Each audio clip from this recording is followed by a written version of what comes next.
Good evening, everyone. How are y'all doing? I'm Clay, the well known E Train. Again, coming to you live from our internationally renowned studios in Carolina Beach, North Carolina. Good to see all y'all. Sky Ricky, you're welcome for the hat. Glad you like it. I know you'll make it look good. So sorry won't be here, but that's a pretty good excuse. And I'm glad you got it.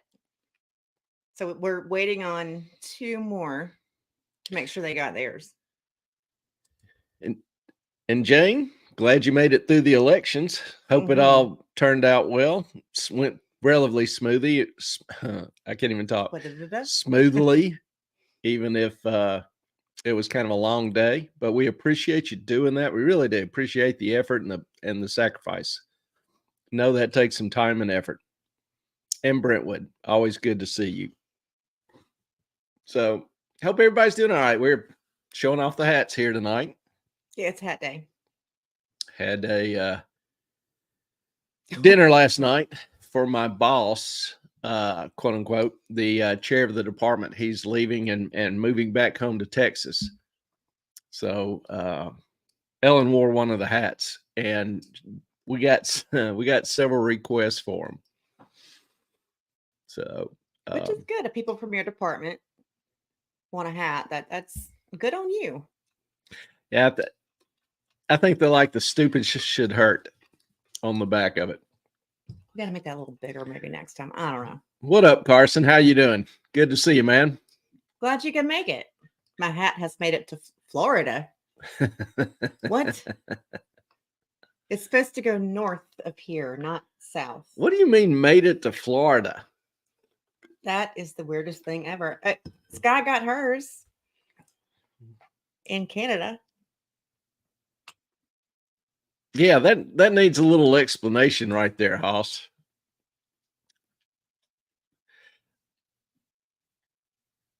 Are you talking about like in the shipping process? It went from here to Florida and it's, God, I hope not.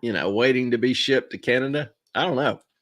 That's a little unusual. Yeah, Sky got hers, so give some explanations, please. All right. So does anybody have any questions first? Anyone? And Jane said only 2 people were cuckoo for Cocoa Puffs. The rest were very good. Cuckoo for Cocoa Puffs, I think, is a thing that is becoming more common than not, unfortunately. Explain, Lucy. Seriously? Yeah. Have you not watched the Columbia University stuff and the... Oh, I have. I have not heard it in relation to the cuckoo for Cocoa Puffs. Well, do you know what Cocoa Puffs are? Yes. Do you know what the cuckoo for Cocoa? The old ad TV, yeah, commercial. That means you're a little bit crazy. Okay. Do you got it now? Is that... I didn't know whether there was some specific tie-in or what. No, it's just the whole cuckoo for Cocoa Puffs. It just means you're a little bit nutty. Okay. Yeah, apparently Carson's hat is being routed through Florida to Canada. So what? Why that's just weird to me. How did Sky Ricky's already get there? I can track it too, but I haven't because that's kind of your job. I mean, I mailed it. Paid a lot of money to have it shipped up there. That's on you, man. Costs more to ship it than the hat cost. It did actually. So I was like, Carson's got it. It's on you now, boo. So, but we like the hats. Glad y'all like them. Really, really do appreciate the kind words, Sky and Brentwood last week. So thank you. Hope they serve you well, and hope people, come to understand that stupid should hurt, not always be insulated from it. Take a quick vacation. It wanted to see the free state of Florida before it went to Canada. Carson, just wanted to let you know, man, that English is spoken around here. And I have no idea what that is. No idea. None whatsoever. Yes, and we are in the same room again. So apologize. This has been annoying me for 2 weeks. And when Ellen gets annoyed, something's about to happen. The ADHD and the OCD just can't handle that. They're one of the 1,495,618 things I would never notice.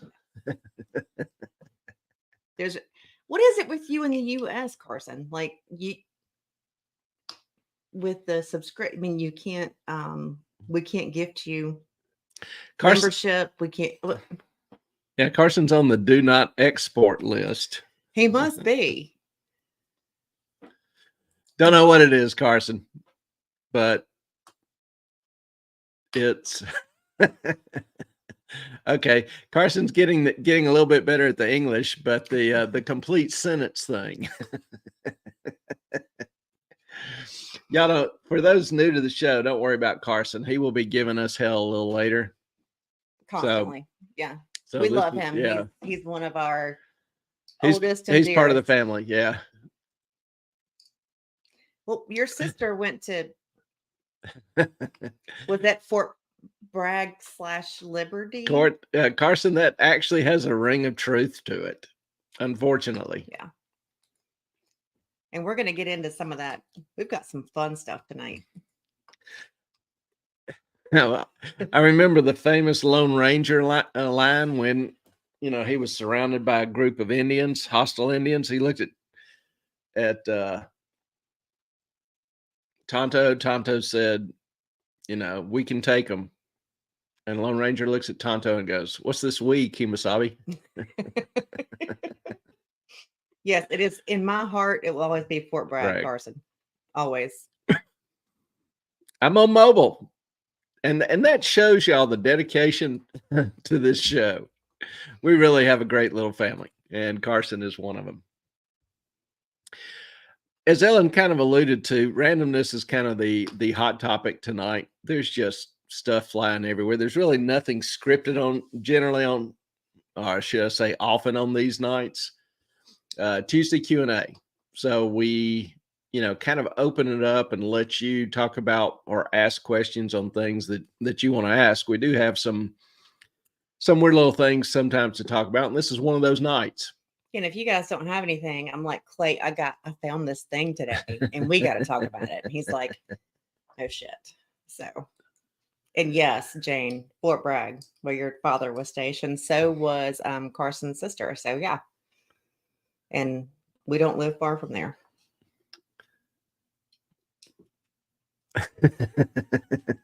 Wednesday. We go back to that English spoken here thing, Carson. Killing me. It's a good thing I don't have to type while I'm doing this, because my spelling would be as bad as Carson's. Oh God, yeah. I mean, he likes to talk to text. Yeah, I use Siri, and Siri hates me. I think she hates me because you get mad. You're like, you didn't know what I was saying. I was like, I said that thing. And I'm like, no, I have no idea what you're talking about. I remember one day this was back in when did Siri first come out? 2012, 2013, somewhere around there. Funny. I was sitting there talking to somebody, just a conversation, and using Siri, and all of a sudden they started laughing, and I'm like, okay, what? What's so damn funny? What's so damn funny? And then they highlighted or, repeated a part of my prior text message to them. And it was, we were just talking about, I don't even know, something like the weather or whatever, but some nebulous topic. But in the middle of the paragraph, it read, Brad Pitt's penis. I have no idea. I have never in my life seen, talked about, cared, thought about Brad Pitt's penis, but there it was. So, I wanted to go ahead and sue Apple at that time. I was told that, that probably wouldn't go far, but no. Yeah, it stuck with me. And if you've ever gotten a series of texts with me, particularly while I'm driving, I don't edit, I don't proof it, whatever. I'm just driving and I'm talking. All sorts of gobbledygook comes out. And you'd think after 10 years that Siri would be able to figure out my speech patterns, my cadence. But no. You can actually just hit a record button and record your voice and send it. Yeah, I have some people that do that, but I never have. Yeah. Yeah, that makes one of us Clay. It's never thought about yet. Yeah. Got it. Autocorrect is quite funny sometimes, Jane. It is nutty. I hear you. I see you. Okay. Hi. Yeah. Now, actually, Brentwood, that doesn't bother me. That doesn't surprise me. If you wanted to ask me about Angelina Jolie, we could have a different discussion. But we'll save that for another night. All right. FBI. What's going on in the FBI? I'm sitting here thinking that Carson hadn't even jumped in on this. What's the matter? I know. Well, maybe Carson has. I don't know. We don't know. I'm kidding, Carson. Slept in, but I'm on my way. Got your chips turned into slept in palm on my way. Got your tits. Yeah. There you go. That's don't we love it? It's going to be one of those nights, but that's okay. Ellen is dying to talk about this. This has been just a topic of fascination with her all day long. I've been out doing various stuff that I do. We're not going to ask about that. Yeah. And it did not involve Angelina Jolie, so I'll go ahead and disclose that. But Ellen is all caught up in this FBI, this supposed, and I say supposed because can't really source it. There's no attributions, whatever. Letter written to Edward Kennedy back in 1989, answering a request by his, a report on what is labeled the Japanese, Singapore, New Zealand, Kentucky connection. I don't know what made Senator Kennedy ask about this. I guess he was, done with his swimming lessons by this time. Well, they may have had a congressional session or a hearing. And this apparently was the report that he got back. And it was released maybe 6-8 months ago. No dying, Ellen. I'm not dying. I'm not killing him either. Not today. Anyway. Not today. Save for another day.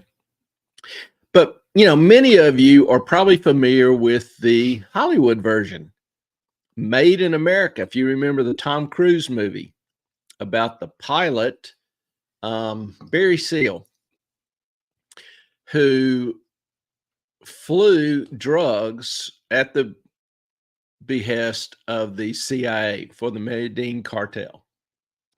An interesting movie.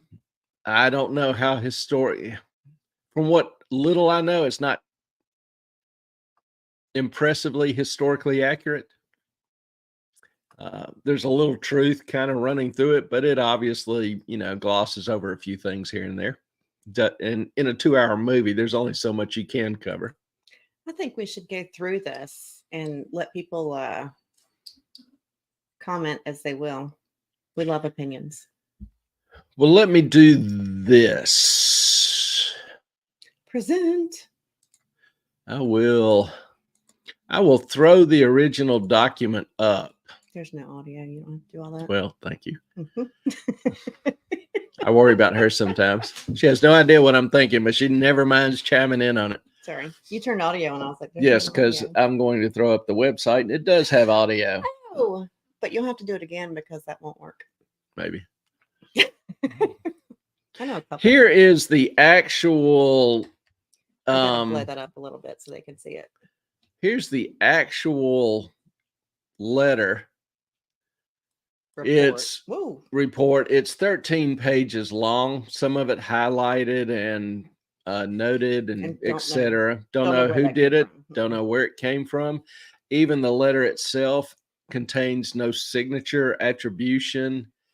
And honestly, reading this, if you want a copy of this, I'll be glad to send it to you. Just email me at moffatonmoney@gmail.com. Yeah, because a lot of it has been taken off the internet since I got it this morning. it has been taken down. Yeah, she went to several sites or whatever where it was before, and it's no longer available. So does that lend more credence to it or not? I don't know. But reading it, honestly, it reads like an 8th grader put it together. So it is not the most technical, most flowing, most, epic or professional prose. Yeah, I get that. They probably do that for plausible deniability. I mean, that could be a very legitimate reason. So I'm not warranting this as true, accurate, real, anything. This is just a curiosity. It's got some interesting comments, information. It's got an interesting story to it. And that Clay and I went back and tried to find the details they were talking about, and I can't find anything that isn't that I can't trace back to the details in this document. Now, this is a site that I am not recommending. I'm not recommending. I know nothing about it. Okay. The site to me is irrelevant because what they have done is basically taken the letter that I showed you and typed it all out. Which is nice and has a few of the blueprints of the flights and whatever. Yeah. And it's got a few little weird things in it that aren't in the letter. For example, down here. We just go through it. Hold on. Okay. For example, right here, if you're going through it, it says, Bush was to handle the opium from China. Well, the original letter ends there, period. They add and subject the addicts to rehab at rehab near me. That's BS. It's an ad. Just go back to the original. Yeah. Well, as long as you know that, I mean, it has the links here. And obviously in 89, they didn't have the internet. They didn't have links. Well, this was 2018. So, well, when this report was typed up was 89. Yeah. So what they just do in here in a couple of places, they just put in an ad for sponsors, Blue Cross Blue Shield. It's kind of hokey as hell. Again, I'm not recommending this site, but this is in much clearer writing. It's not as grainy. It's a little easier to read. So whichever one you prefer, but which one do y'all prefer? The actual? Well, we're going to use this one because it's mind. easier for everybody to read, and I can blow it up better. Okay, can you blow it up? Yeah, I am blowing it up. There you go. I've got to actually I've got to fix the border so I can move it. Whoops. Sorry, guys. You got a storm on there. Because this window is sized differently than the one I originally opened it in. So let me do this. Because I can't get to the bottom border. Now I can. Of course, there is no bottom border, so that was useless. Anyway. Good job, babe. Yeah. So we're going to, kind of go through this a little bit because it is interesting. Now, I read through it quickly before the show. Took me a second, Brentwood. Pretty storm. Yeah, she's talking about my background. So yeah, it's a little thing in OS that just throws up random pictures, and some of them really are quite pretty. He loves lightning storms, by the way. Yeah, I love a good lightning storm. I really do. All right, this is addressed up to Senator Edward Kennedy in 1989. It says, per your request, report on the Japanese, Singapore, New Zealand, Kentucky connection, which is, to me, interesting because the Japanese is talked about a little bit. Singapore is mentioned. New Zealand, not at all. Kentucky. Yeah, I noticed that. Kentucky, barely mentioned. No, so, that's where the guy was from. Yeah. Okay. That's what I'm saying. But it's just, one guy, one little brief mention. So don't know what, some of this is. And that's another thing that strikes me as kind of unprofessional about the letter. It's just got weird little things in it. We'll talk about it some as we go through. And they say, obviously this is top secret, confidential. We Just can't. Don't. No, I'm not going to read it all verbatim. It would do us harm if you leaked it in any portion. So the request is that you keep this to yourself. A big individual throughout is this Robert L. Ferreira, which he's kind of a ghost. I mean, normally ghost is a term used to refer to CIA dark agents who kind of work behind the scenes. Well, the report details how they've not been able to find any, additional information on him, any other operations he was involved in. So no one will say he exists or that he does exist, except for the higher up CIA personnel know who he is. Which is, again, unusual. So, and they say, the investigation is as complete as possible, given the total silence we've encountered whenever we have as much mentioned his name, talking about Ferreira. And he starts out as a colonel. So in the beginning, he's referred to as Colonel Ferreira, and then later on, he's referred to as General. Lieutenant Colonel, then Major General. Yeah. Now, if you were alive during the Iran-Contra affair, you're familiar with a lot of the names that are mentioned: Helms, Colby, Armitage, Casey, Bush Sr., Herbert Casey. Ferreira, you may not be familiar with or remember. Ollie North, Colonel North, and the well-known Barry Seal, thanks to Tom Cruise. So the idea is that during the tenure of Richard Helms, director of the CIA, he was director from 66 to 73, if I remember correctly. Mm-hmm. And he made decisions to try to fund black ops in the CIA with covert ops. Okay. Don't really necessarily have too much of a problem with that. Yeah, covert operations without the clearance of Congress, as well as avoid the necessity of having to request any extra funds and thus divulging the workings of any covert operations in progress or planned. Okay. Yeah, and the thing is, a lot of the politicians in DC don't want to know what the intelligence agencies are doing. They don't want to be informed.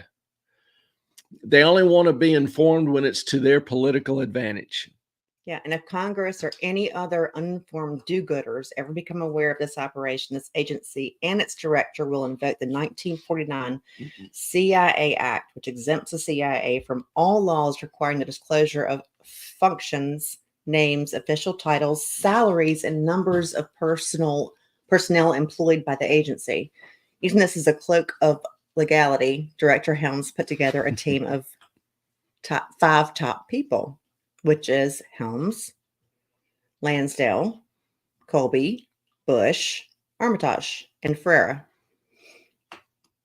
So that's the team.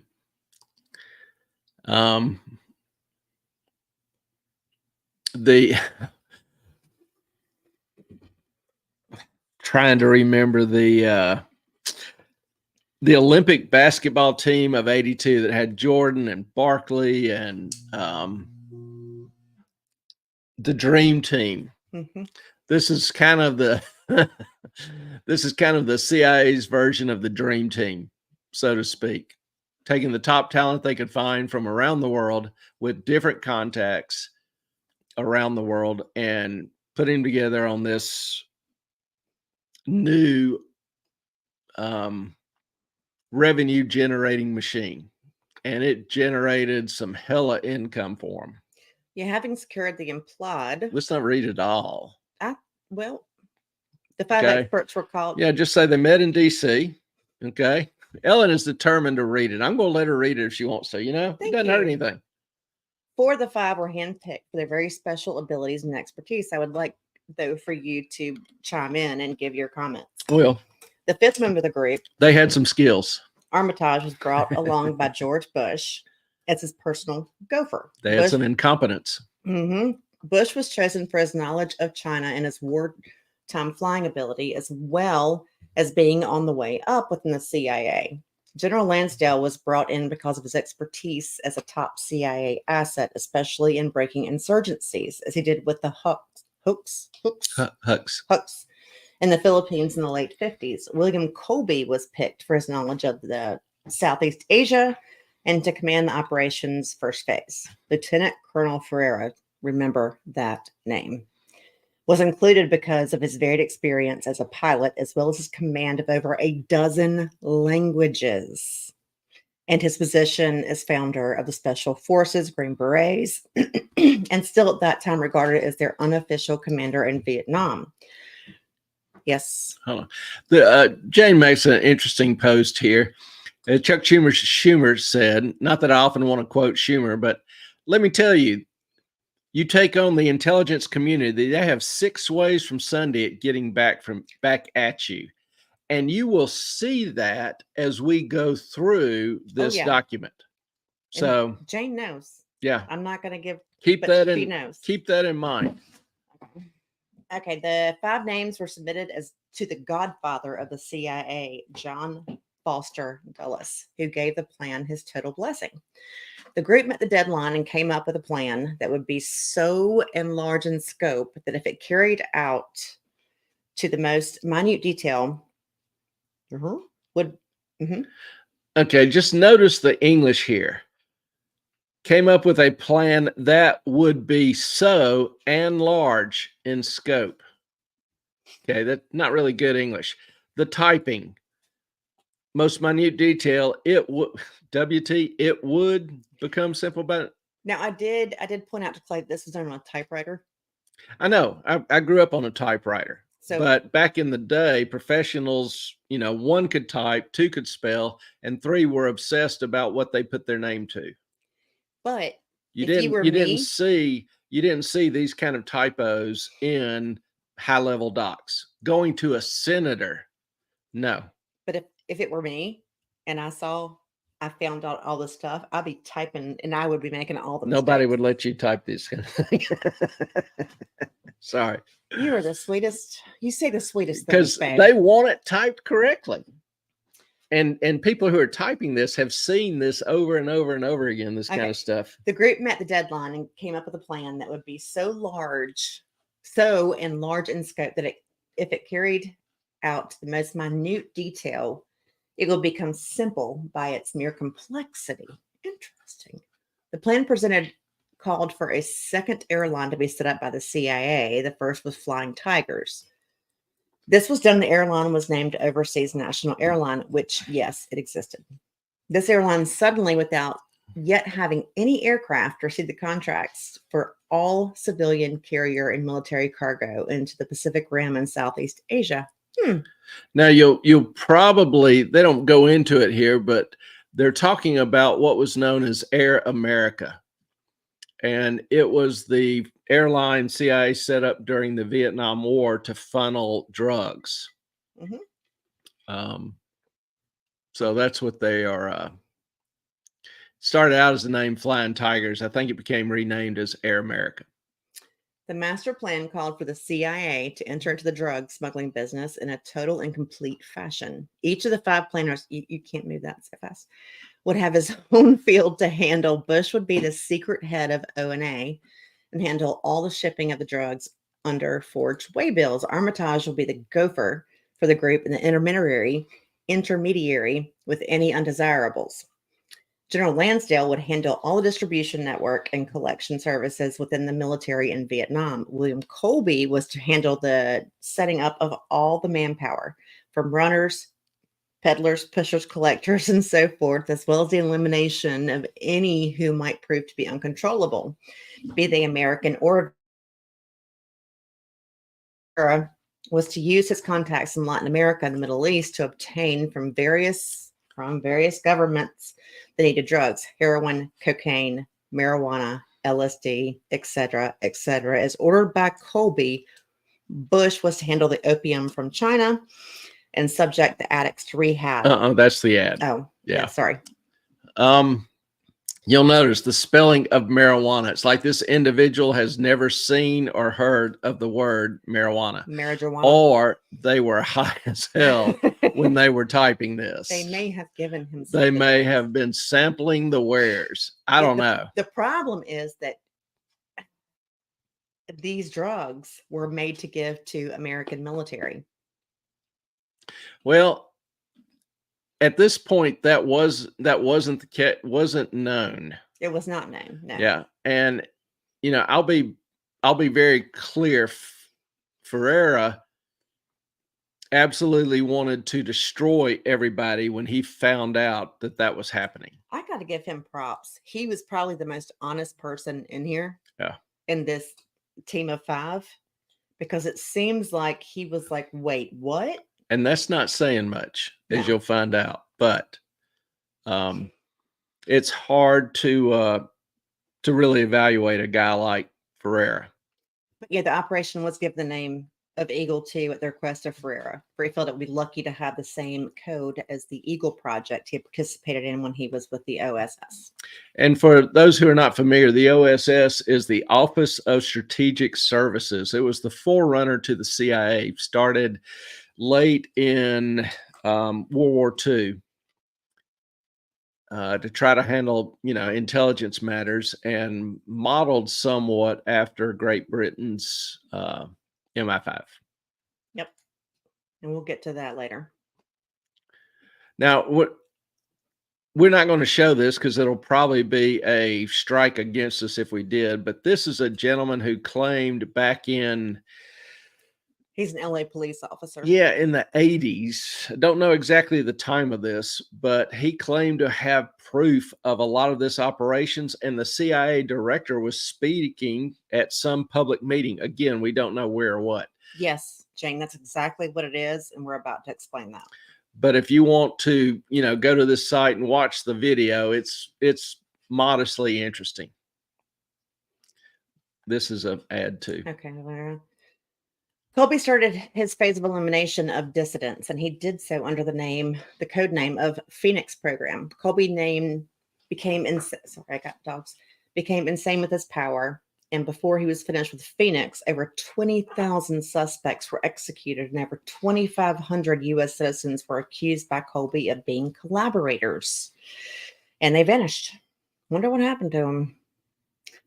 Helms attempted over and over again to have Colby eliminated, but found that it could not be done, for copies of all plans as well as secret recordings of all spoken at all of the meetings were in safekeeping someplace as an insurance policy for Colby against Helms and Dulles.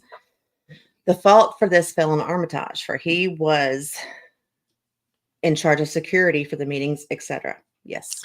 All right, this is another thing that strikes me weird, because if you're at this level of intelligence, you realize the potential for everything you say, everything you do, being somebody trying to capture it for future use, for insurance purposes. So, but you got to remember, this is in the 70s. Doesn't matter. But doesn't matter. There wasn't there was the stuff that we have now. Yeah, there was. Okay. Wasn't all the stuff we have now, but they had, relatively small. They could hide a recorder and a pen back in the 60s. Oh, I had the whole record of Nixon's thing. I'm just saying that these people at this level would have been obsessed. And the way this reads is that they were just terribly haphazard in their security, just almost indifferent to it. And they put basically a rookie, Armitage, in charge of it. I just don't think that would happen. That just strikes me as weird. So, I'll let Ellen go back to reading, but like I say, there's some weird things in this, and that strikes me as weird. Well, Helms found that he had to make an arrangement with Colby, calling for Colby to resign from the group and forever retain his secrets. In exchange for the resignation by Colby, Helms, with the approval of Dulles, promised Colby that he would in the future become the director of the CIA. This promise was kept by Helms. Colby withdrew. More problems were to be encountered in later years with George Bush and with his aide, Richard Armitage. Bush, for his cooperation and silence, was groomed for his present position as well as becoming director of the CIA. Granted, this was a report in 1989 that was years before. He was named CIA director so as to increase the operation tenfold. The only persons who did their job and asked for nothing in return were the two military CIA officers, General Lansdale and Lieutenant Colonel Ferreira. The plan was in full force when the United States government encountered continued opposition to its request from the Japanese government ruling party to put CIA control. There's nothing in here on what requests the CIA had put in to the Japanese government. We don't know. Secondly, why would the CIA request any assistance of Japan's government in smuggling drugs out of Vietnam? Well, this is in the, I'm trying to think when this started. Actually, okay, I'll take that back because the timeline screwed up. This is saying Bush personally picked an obscure party formed in 1955. Yeah, this is still the 60s, 70s. We don't have a timeline exactly. This is right after the World War II and the fallout and all the shit going on. This is in. Remember, Helms was director from 66 to 73, so it's in that time frame when this is being put together. Okay. Some of this was just background of what happened in the 70s and 80s. The plan was put in under Helms' administration. Gotcha. So this is somewhere between 66 and 73. Okay, so Bush personally picked an obscure party formed in 1955, bankrupt and with very little membership, to back in the possible takeover of government. The Liberal Democratic Party needed vast amounts of funds to carry out their part. They had to buy the membership and the votes, which is, this part is confusing to me, and I asked Clay to explain it to me, so I hope he can do that. Anyway, it was decided to give to this obscure party all of the funds needed, and before they finally achieved power, a sum over 300 billion Japanese yen had been funneled to them. This was carried out by Lieutenant Colonel Ferreira, for he had a special relationship with the first cousin of Emperor Hirohito, Prince Hiroku Wannabe, and thus the colonel, that always makes me laugh, I'm sorry. Watanabe. That looks like Wannabe. Thus the colonel had an open door to Japanese politicians and to the diet. Diet.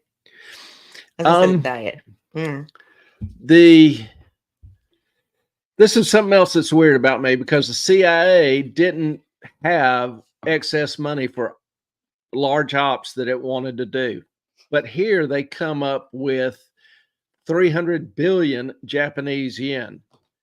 I'm not sure what the exchange rate was in the mid 60s, late 60s, but 50 to 200 to 500 million dollars.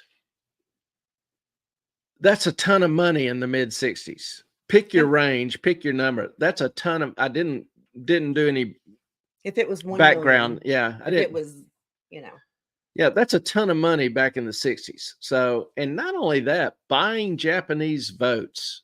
Hey, if one of y'all can look that up for us, what 300 billion Japanese yen in what year?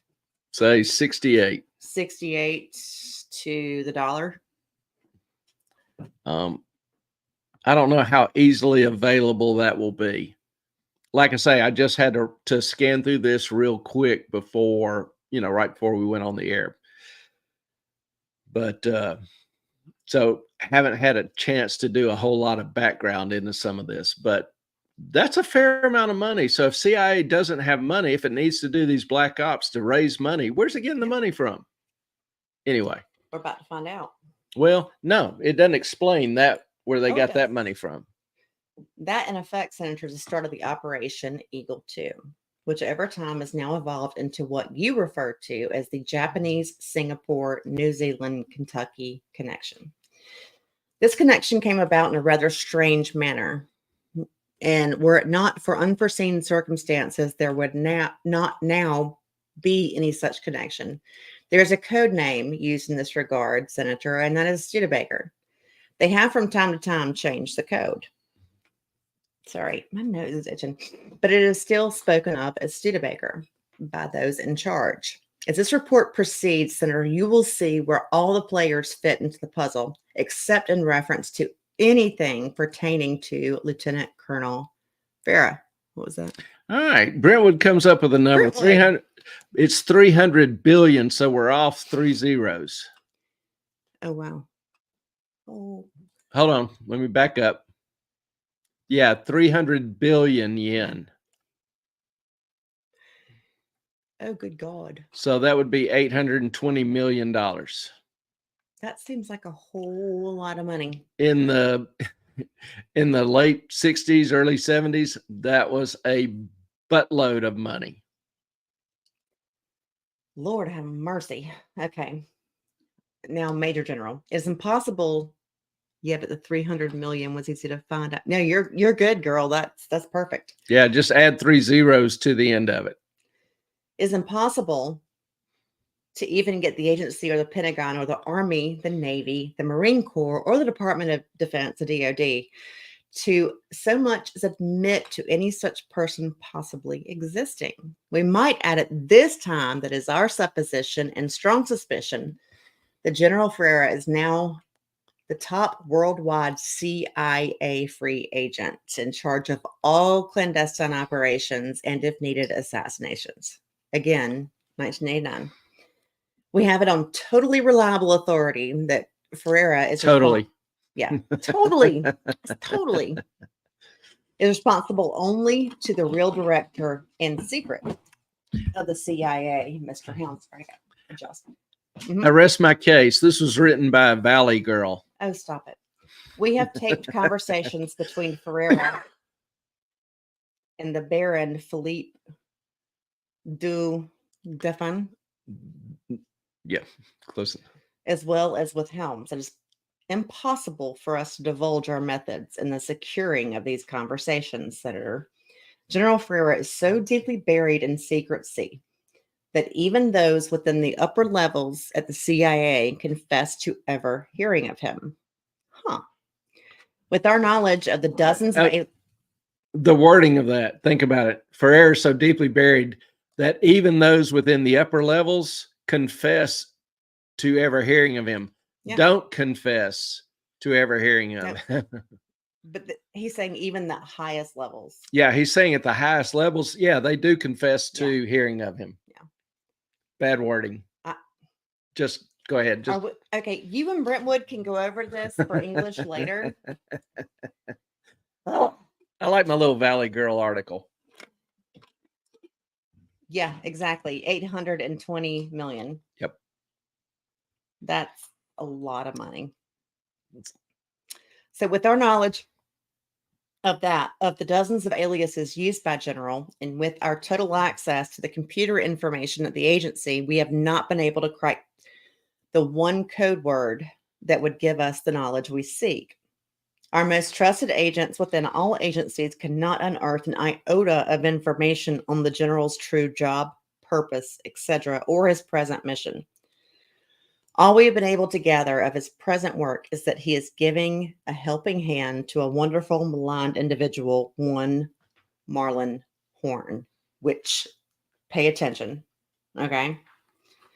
Brentwood's going to break out her red pen. I mean, I could make this thing bleed, and I'm not even oh, good Lord, an English teacher. Okay, but Marlon Horn is huge. This is an excerpt taken from a top secret report by General Ferreira. Top lowercase, secret capitalized. It's a typewriter. Get over it.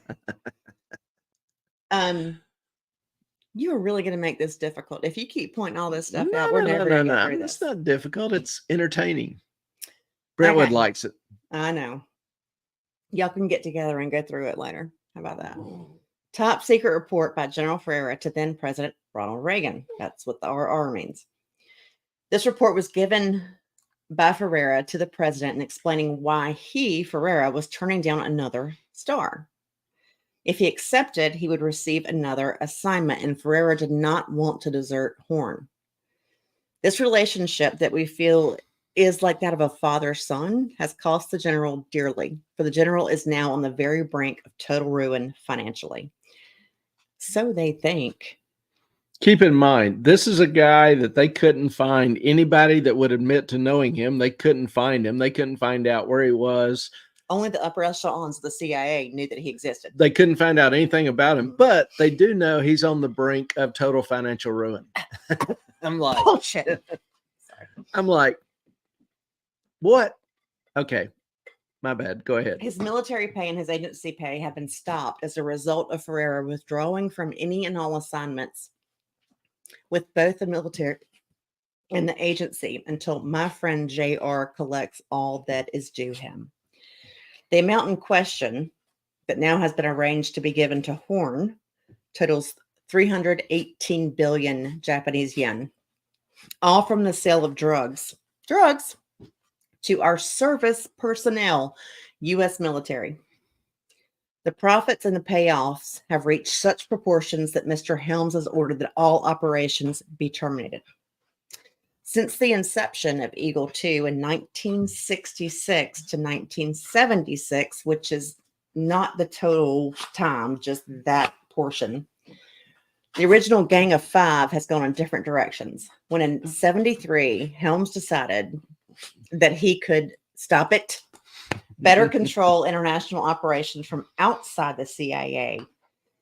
Instead is made to, okay. Yeah, that English thing again. Colby assumed the post, because he promised him that he would be the director of CIA. He assumed the post of director of CIA was Schlesinger being given another assignment. I think you do this just to fuck with me because I can't pronounce these words. Oh, I screw up pronunciations on rare occasions. This was done in order to avoid any movement that would endanger the operation of Eagle 2. Eagle 2 was the smuggling of drugs into the United States to give to military personnel, in case you haven't picked up on that yet. That's the allegation.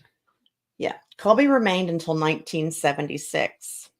In 1976, great year when I was born, the handpicked new director of the agency was George Bush, who served until 1977 only. This was not a very peaceful time for the agency, for during the 70s, the puppet of Helms, Prime Minister Tanaka, we're going to go there, was found with his hands in the cookie jar, making money on the side in a scandal involving Lockheed Aircraft Company. Someone say something about that. I mean, what Americans fail to understand is that around most of the world, business is done with certain incentives. We may call them bribes here, but the alternative is losing the business. So either you play the game the way it's played, or you don't play the game. And trying to apply American standards to people and cultures around the world is a little bit narcissistic, in my opinion. So, you go in certain, you travel, you're in remote parts of the world. You want to carry U.S. Benjamins. You want to carry cash because you need help. You need assistance. You need to get through a roadblock. Benjamins work wonders in all remote parts of the world. It's just the way it is, whether you like it or not. All right. This was too close to all being made public. So Helms, who in the meantime had formed a totally strong relationship with Baron Philippe de Dauphine, who represented the real capital of the world, the Rothschild Empire, decided to stop Operation Eagle 2 and start another clandestine money-making operation and leave Japan. Go ahead. Rothschild Empire. Now, I've seen this in an awful lot of conspiracy theories. I've spent, a little time looking into it. And I just haven't found any evidence for a Rothschild empire. The Rothschilds started what is now known as the Bank of New York, large international bank. Jane, I need your help here. And the Rothschilds own less than 0.1% of the stock, if I remember now.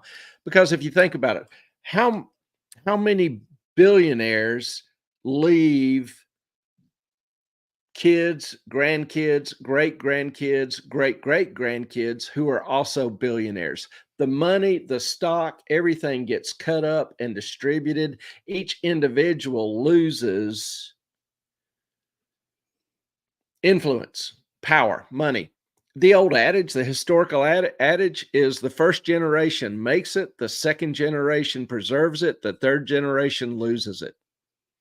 They're raised around money. They have very extravagant, lifestyles. They make irresponsible investments, whatever. So billionaires generally don't leave rich great grandkids. And the Rothschilds now are down to 3 or 4 greats. So just a little context to the Rothschild empire. You would have thousands, 10,000s of people trying to get together to organize something. I'm a little hesitant to go that far. All right. Well, Baron Dufresne, by the way of information, later took over the complete control of the international organization, the Organisation de Coopération et de Développement Communiques, the Organization for Economic Cooperation and Development, headquartered on Rue Chardon, Lagache in Paris, France. Rothschild's headquarters is based in Paris, and London. It's believed that they are the advisors to royalty in Europe. Thank you. This gave Helms and Dudafin complete control over any development operation in the world, and thus a carte blanche for covert clandestine CIA operations. With Prime Minister Tanaka being forced to resign, the decision was reached to name George Bush to terminate Eagle 2 and to wash away any traces. For this, he was named director of the CIA so that he would have a clear way of doing away with any evidence. This, by the way, has been done. This was accomplished to a certain degree prior to Governor Carter, God knows, assuming the presidency. Yeah, he assumed it. The actual director, James R. Schlesinger, was named for a brief period as director, and then William Colby started to make loud noises about the promise that he had been part of the closing solution called for the return of the 318 billion Japanese yen to the CIA or to whomsoever then Director Bush named as recipient. It was decided that a wealthy and loyal party member was to be found in Japan. Sorry, he keeps moving the thing. One who would agree to have his name entered into backdated records as having been the individual who loaned the funds to the party. The only logical person was handpicked by Prince Watanabe, Mr. Soichi Iizuka. Yep. Iizuka was a very respected multi-billionaire in Japan and totally loyal to the royal family. Thus, he agreed. See, royal families. All right. Now it was necessary to wash the funds, for they had to pass through the Iizuka hands and back to whoever Director Bush designated. To do this, Iizuka suddenly found himself in the possession of gold certificates from the Japanese treasury. With these, Iizuka was instructed to buy a certificate of time deposit, which is, there's the number, issued by the Mitsui Bank Limited home office in Tokyo, Japan. The plan was for Iizuka to sell the certificate and supposedly invest the monies in various countries, with the eventual story that all investments had proven to be losers. This was to allow the actual cash to be given to Bush's nominee.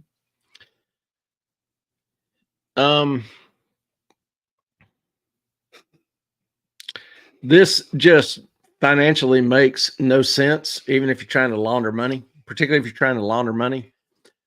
In the 70s? Yeah. 60s? 70s? One, he was going to buy a certificate of time deposit, which is like a savings deposit. It pays interest for a fixed period of time. They're not terribly liquid, so you can't cash them. You can't break it up into smaller units.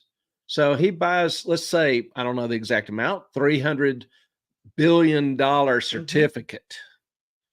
300 billion yen certificate, $820 million certificate.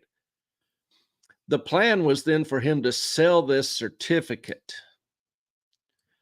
To sell it to a sucker. Yeah, but why? Because then he'd take, there's going to be a haircut there and supposedly invest the monies in various countries. Why not just go ahead and invest the money? Secondly, he's using his money.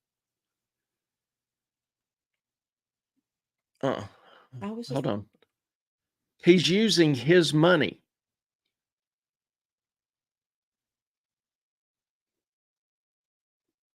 Oh, wait a minute. It says he was given the gold certificates from the Japanese treasury. And then he bought the COD. Why buy the COD, which was very illiquid, can't break it up, then sell it for some haircut, and then invest the monies in various countries with the eventual story that all investments have proven to be losers? Why not just let him cash the gold certificate and invest the money in various CIA front operations, which would then be losing investments? Because they found a patsy to do it, and then they took the money from him. I'm just saying there's no financial reason. There's no financial advantage. In fact, there's disadvantage because doing it this way is trackable. I understand that, but Clay, that's not how you launder money. But I'm telling you the financial side. I'm telling you why this doesn't make sense. The guy that bought it, they said that it was a false copy. It was he forged it. So he paid the money. And that's why Ferreira went on it. Can we get there? Go ahead. Okay. The records that we have photographed copies of from the top secret CIA files show that Helms insisted on everything being done to perfection without any possibility of a slip up. Then went so far as to legitimize the gold certificates by having them registered with the proper international banking institutions, including the World Bank. The penchant for perfection caused that Iizuka work from 1977 till 1983 before the ideal buyer was found. Okay, gold certificates were never registered with the World Bank. Just we'll didn't happen. Let's just. In the meantime, the Gang of Five had dispersed. Colby did become director of the CIA, as did Bush shortly thereafter. Richard Armitage remained as the top personal aide to Bush and has so followed him everywhere. 1989, again. General Lansdale retired after he suffered a mysterious and total memory loss. Lieutenant Colonel Ferreira resigned from the operation when he discovered that the drugs were being given to U.S. servicemen, not to the North Vietnamese or the Viet Cong, as he had been led to believe. A contract by Dulles was put out on the colonel, but a leak enabled the colonel to defend himself. First, the colonel called upon his dear friend, Prince Watanabe, and informed him of what was transpiring. Then, without any stop, the colonel contacted other very close friends, such as the Baron Louis de Haunchy, the Chief Justice of the World Court of Justice, as well as Baron Philippe de Dauphin, whom the colonel had saved from the Nazis during the mission for the OSS in World War II. As his last trump card, the colonel called upon Baron Guy Rothschild, the head of the Rothschild banking family. The colonel had been very instrumental in obtaining fake Nazi credentials for the Rothschild, which enabled them to escape occupied France in 1943. Let me just finish this paragraph. They owed him, and he collected. Helms also talked to Dulles to lift the contract because of the pressure exerted by the cards Ferreira called into play. For as fate would have it, all save Baron de Monchy were in some form connected with the whole affair. Ferreira had and still has a reputation of being totally ruthless and without mercy when he feels that he has been betrayed, or when he feels one of his very, very few friends have been betrayed. But all that have ever known him state that the word of Ferreira is without price. Helms obtained the word from Ferreira that with his oath he would never divulge any part of the operation. Ferreira agreed and went so far as to give them the solution to continued control over the Japanese government. The colonel suggested that the CIA form a new company that would do all of its business in Japan and have so much success they would have money to burn. The money would be used to give to individual politicians, not the party. It was pointed out by the colonel that by control of the individual, you can control the party. Does that sound familiar? Thus, the birth of Recruit and the control to this day of the individual and the party in Japan by the CIA. Did you have something to give me keep on? No, I'm trying to look up when, if Japan issued gold certificates. Can't really right now, as of now, can't really find much. What I've seen are basically gold certificates from 1916 that are small issued, small denominations, 5 yen, whatever. Most of the gold certificates in circulation around the world were issued by the U.S., which stopped issuing them in 1934 when they were made illegal to cash. U.S. Roosevelt, due to the flight of gold in the Great Depression, wanted to stop the flow of gold, so the 34 Act made cashing or exchanging gold certificates illegal, owning gold certificates illegal. Now, after 64, they were allowed to be owned by collectors, but they were not redeemable for anything. All of this took a period of years, and it was not until after the Carter administration, God bless him, that any phase of the operation could be moved. When William Casey replaced Admin Turner as director of the CIA, the operation started again. And in 1983, November, the perfect buyer appeared. We want to point out here, Senator, that recent information has come to light that Armitage continued the operation by changing home bases with the knowledge of George Bush Sr., but with the hands of Bush Sr. tied because of the information secreted by Armitage. That's just a weird word for me to say. Sorry. We feel that certain steps are being taken to eliminate, by natural causes, Armitage and his secret partner, Sununu, of whom I have given you the proof of his bisexuality. It doesn't sound all that weird today. The word was put out into the world financial circles that there was available a great discount, a certificate of deposit in yen issued by the Mitsui Bank Limited.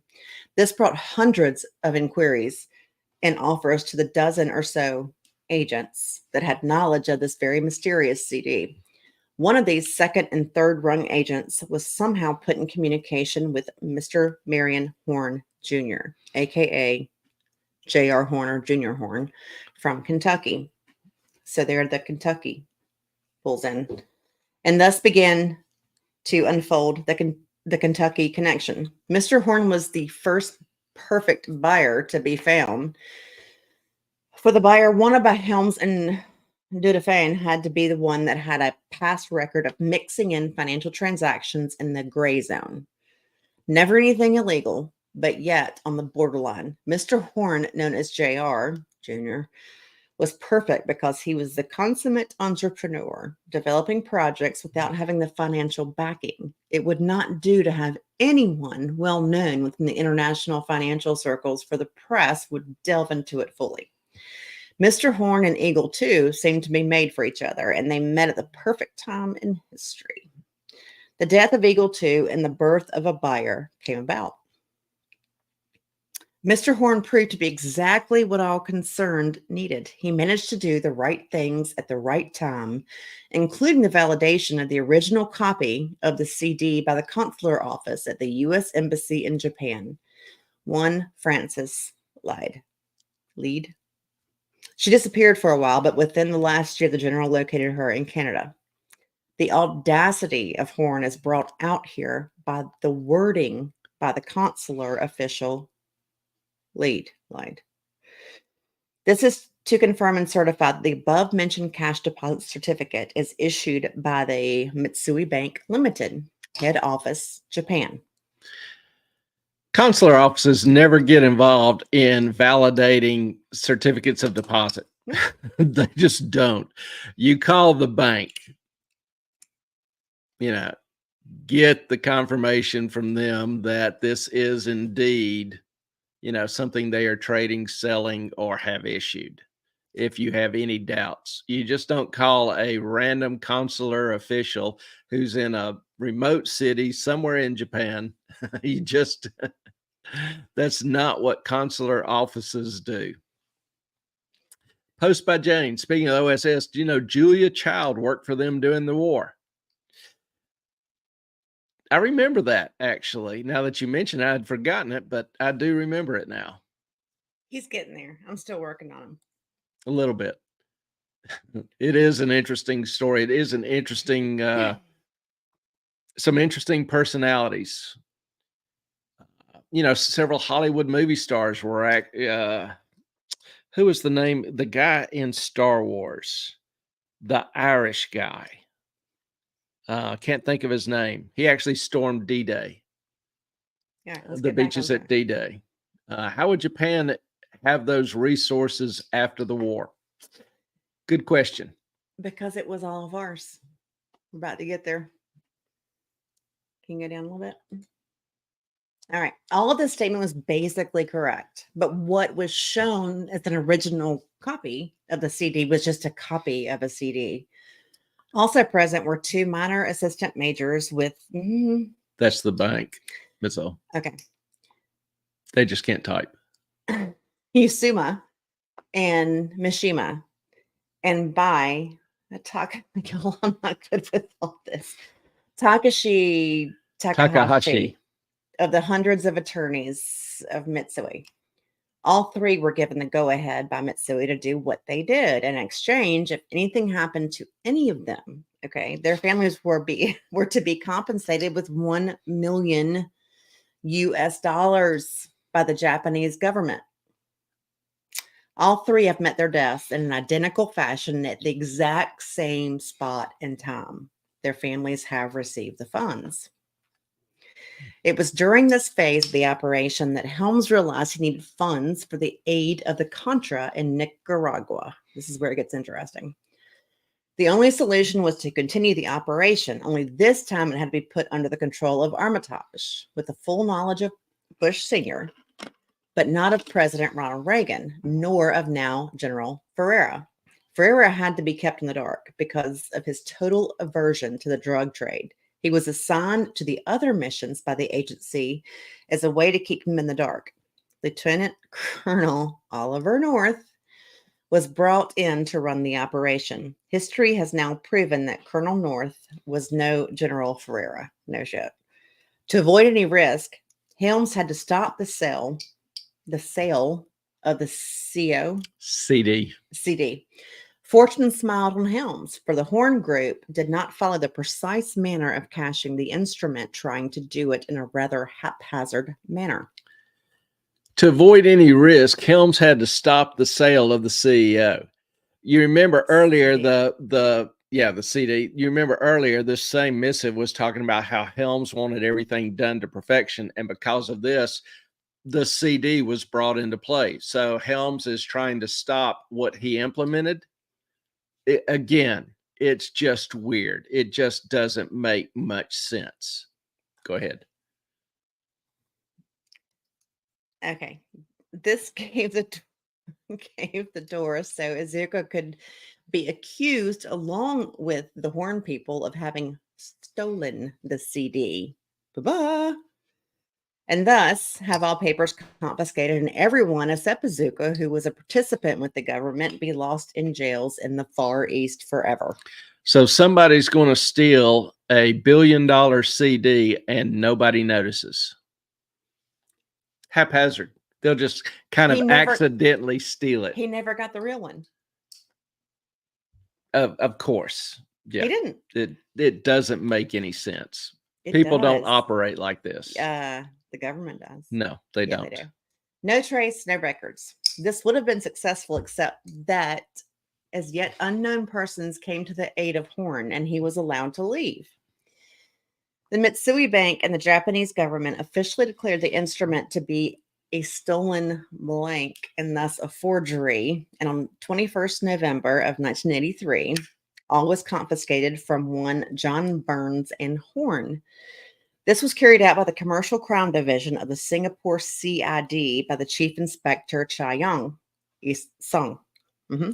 Now, if you remember earlier, Horn and others contacted the bank and received confirmation that this was a valid CD. Now they're saying, oh, we're just going to go ahead and declare it stolen and a blank. Again, that doesn't make sense. Okay. You got to help me out there, Jane. At least that is what the records that we have copied show. At this point, Senator, how much is fact and how much is fiction is hard to tell. But we believe that the records in our possession pretty much prove that all is about as close to fact as possible in something like this. With dramatic emphasis there, brought to you by E-Train. Of course. As we have stated before, mistakes have been made by the Helms people, but not as major as allowing Armitage to be in charge of the continuation of Eagle 2. The name was changed for the new operation to Golden Triangle. Yeah, I know. Show Brentwood. Y'all have fun. Because none of the contacts established by General Ferreira for the purchase of the drugs could be used because the general would become aware of the situation and thus he could blow the lid off the government participation. Again, present history now shows us that Armitage became the consummate double dealer and the perfect triple crosser. We have documentation that we have bought showing that Helms and the CIA are in possession of all the proof needed on the actions by Armitage. This bureau estimates that Armitage has amassed a sum in excess of $100 billion. Isn't that kind of like Pelosi? I don't know. Anyway. I think they're saying for the CIA, not personally. Well, I'm sure he took a few for his pocket. Our agents within the Oval Office inform us that they suspect that Armitage has invested all in gold. You sure about that? And that the gold is deposited in various countries of the Pacific Rim. We will try to obtain full confirmation on this for you, Senator. This is February 88, a letter, we didn't see this before. Deposit was issued by the Mitsui Bank Limited at our office here in government. Is there anything we need to? This is, the letter from the bank verifying the CD in the amount of 318 billion yen and paying an interest rate of 3%. Date of the issuance was August 77. What's the maturity on it? The 14th or the 1st. Okay. It doesn't give a maturity on it.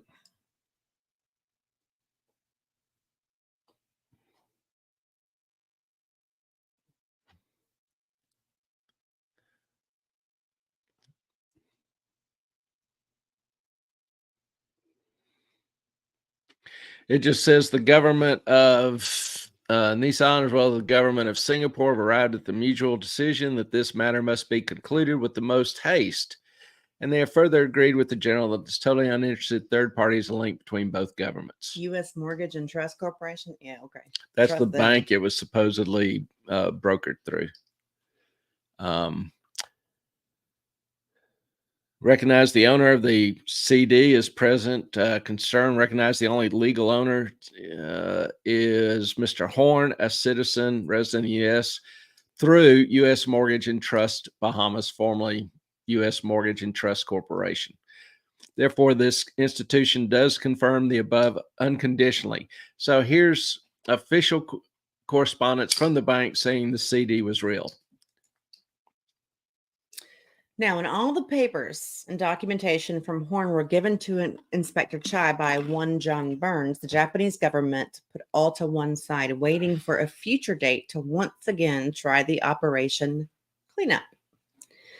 It was felt that at a future time, Mr. Marion Horn could again be used as the buyer and thus the washer of the funds. We were constantly kept informed by our paid informant in the Far East, Mr. William Sin Ming Lang, aka really But Sim. I thought it was Bill Sim. Since that time, all concerned, because it said Bill Sim in it. Okay. All concerned have been silenced in one manner or another, even to include a fringe player, one Fajar Hamed Pacha, now in federal custody. Pacha? All would have worked to perfection, but Mr. Marion Horn felt that he was in too deep and he had to do something to keep the wolves off his back. So he started to move every rock in the hope that the action would enable him to keep his head above water.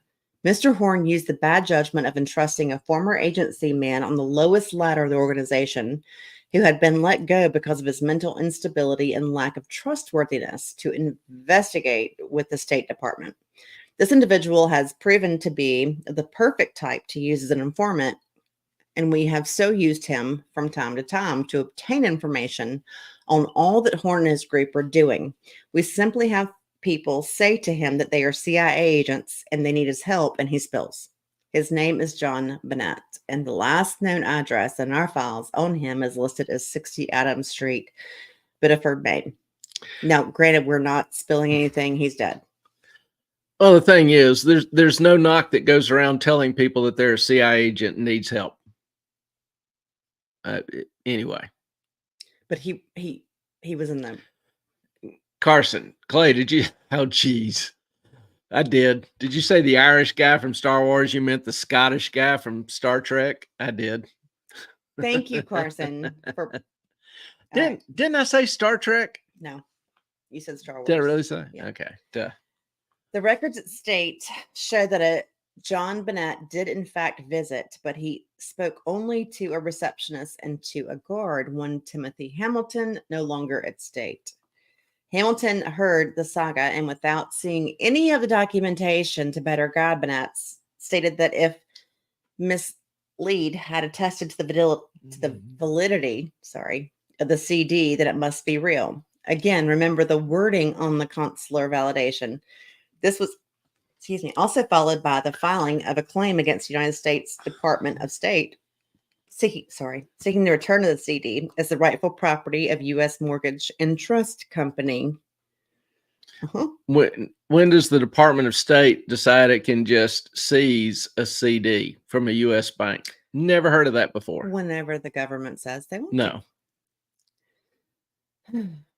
Anyway, a very respected attorney here in Washington and a personal friend of mine, Willard C. McBride, was obtained by Horn to render a legal opinion on this whole matter. And he, McBride, is fully convinced of the validity of the U.S. mortgage claim. We are positive that McBride is unaware of the real truth of this matter, and also that all documentation no longer exists. Any copies in the possession of anyone can be claimed to be fakes.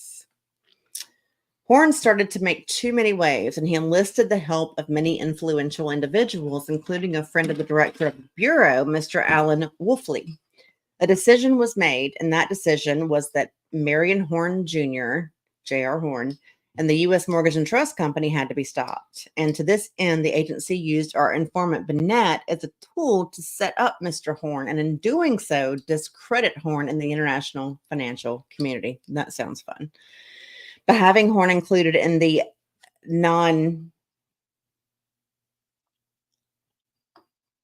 Grata.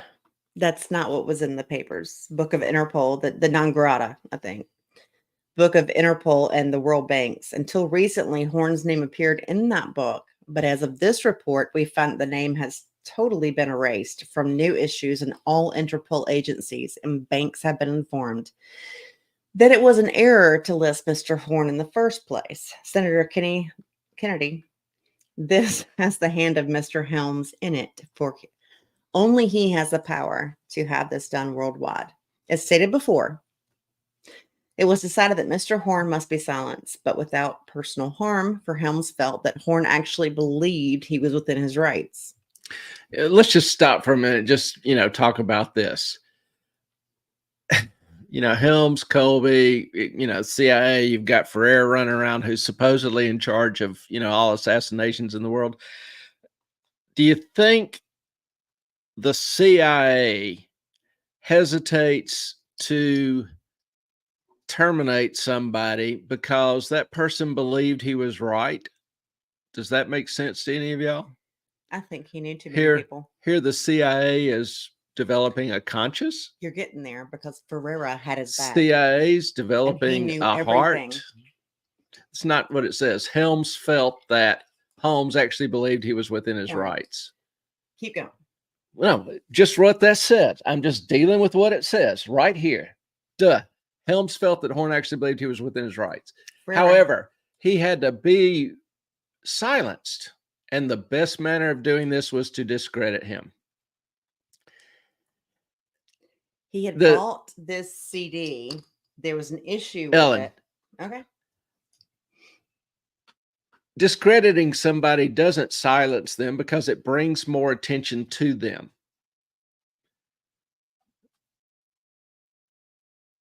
If you want to silence somebody, generally you pay them off. And the CIA had money. This Horn receives confirmation the CD is legal, which also to me kind of boggles my mind, because you don't launder money by passing $1 billion to an individual. Remember when we were talking about FTX and Sam Bankman and some of the political contributions, dark money, not just his public ones, but some of the dark money that was potentially passed around through his parents' dark money contribution fund.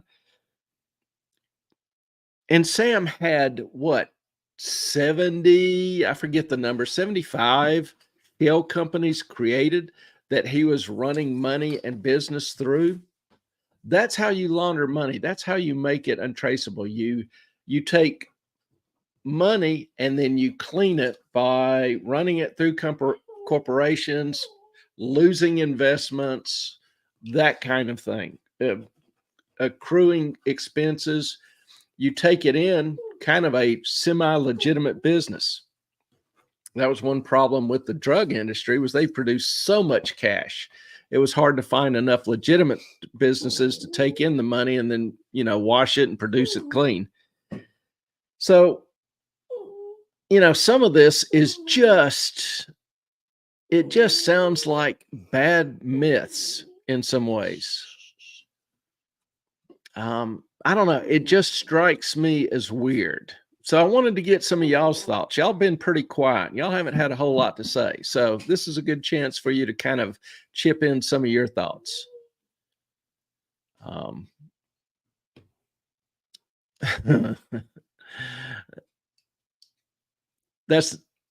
could tell you, but I'd have to kill you. May I continue? Well, I was going to give people a chance to ask a question, but go ahead. Well, they can ask and then you can answer. All right. General Ferreira had to be used because he was the what? Where are you? He was the only link that was trusted by the powers and there's a few more pages. Under the leadership of Ed Ong and by the powers in Japan, Ferreira agreed to personally get all of the information needed to put Horn away. And for this, it was arranged to have Horn and Ferreira meet. How this was finally accomplished, this Bureau has not been able to as yet confirm. And YouTube, that was only a joke. I was not really threatening Brentwood, given the course and the subject matter tonight. That was purely a joke. Just kidding. Brentwood, I love you. Hugs, kisses, Quan, everything. All right. Ferrer started his investigation using his worldwide contact. Sorry, I'm reading, and I don't mean to be dismissive. Now, when I do that, she gets all mad. She's like, you don't let people talk.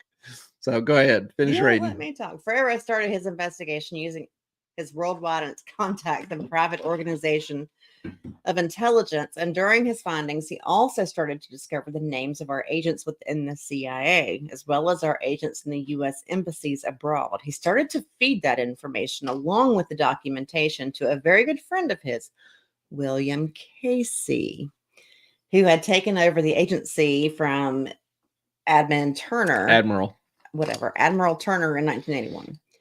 Per the orders of the former director, we set out to destroy any credibility that General Ferrer might have in this regard. We used paid informants and runners, plus a plant to attempt this. We forged the name of my friend McBride, as well as other signatures and documents in an attempt to show the general was trying to sell the CD for his own personal gain.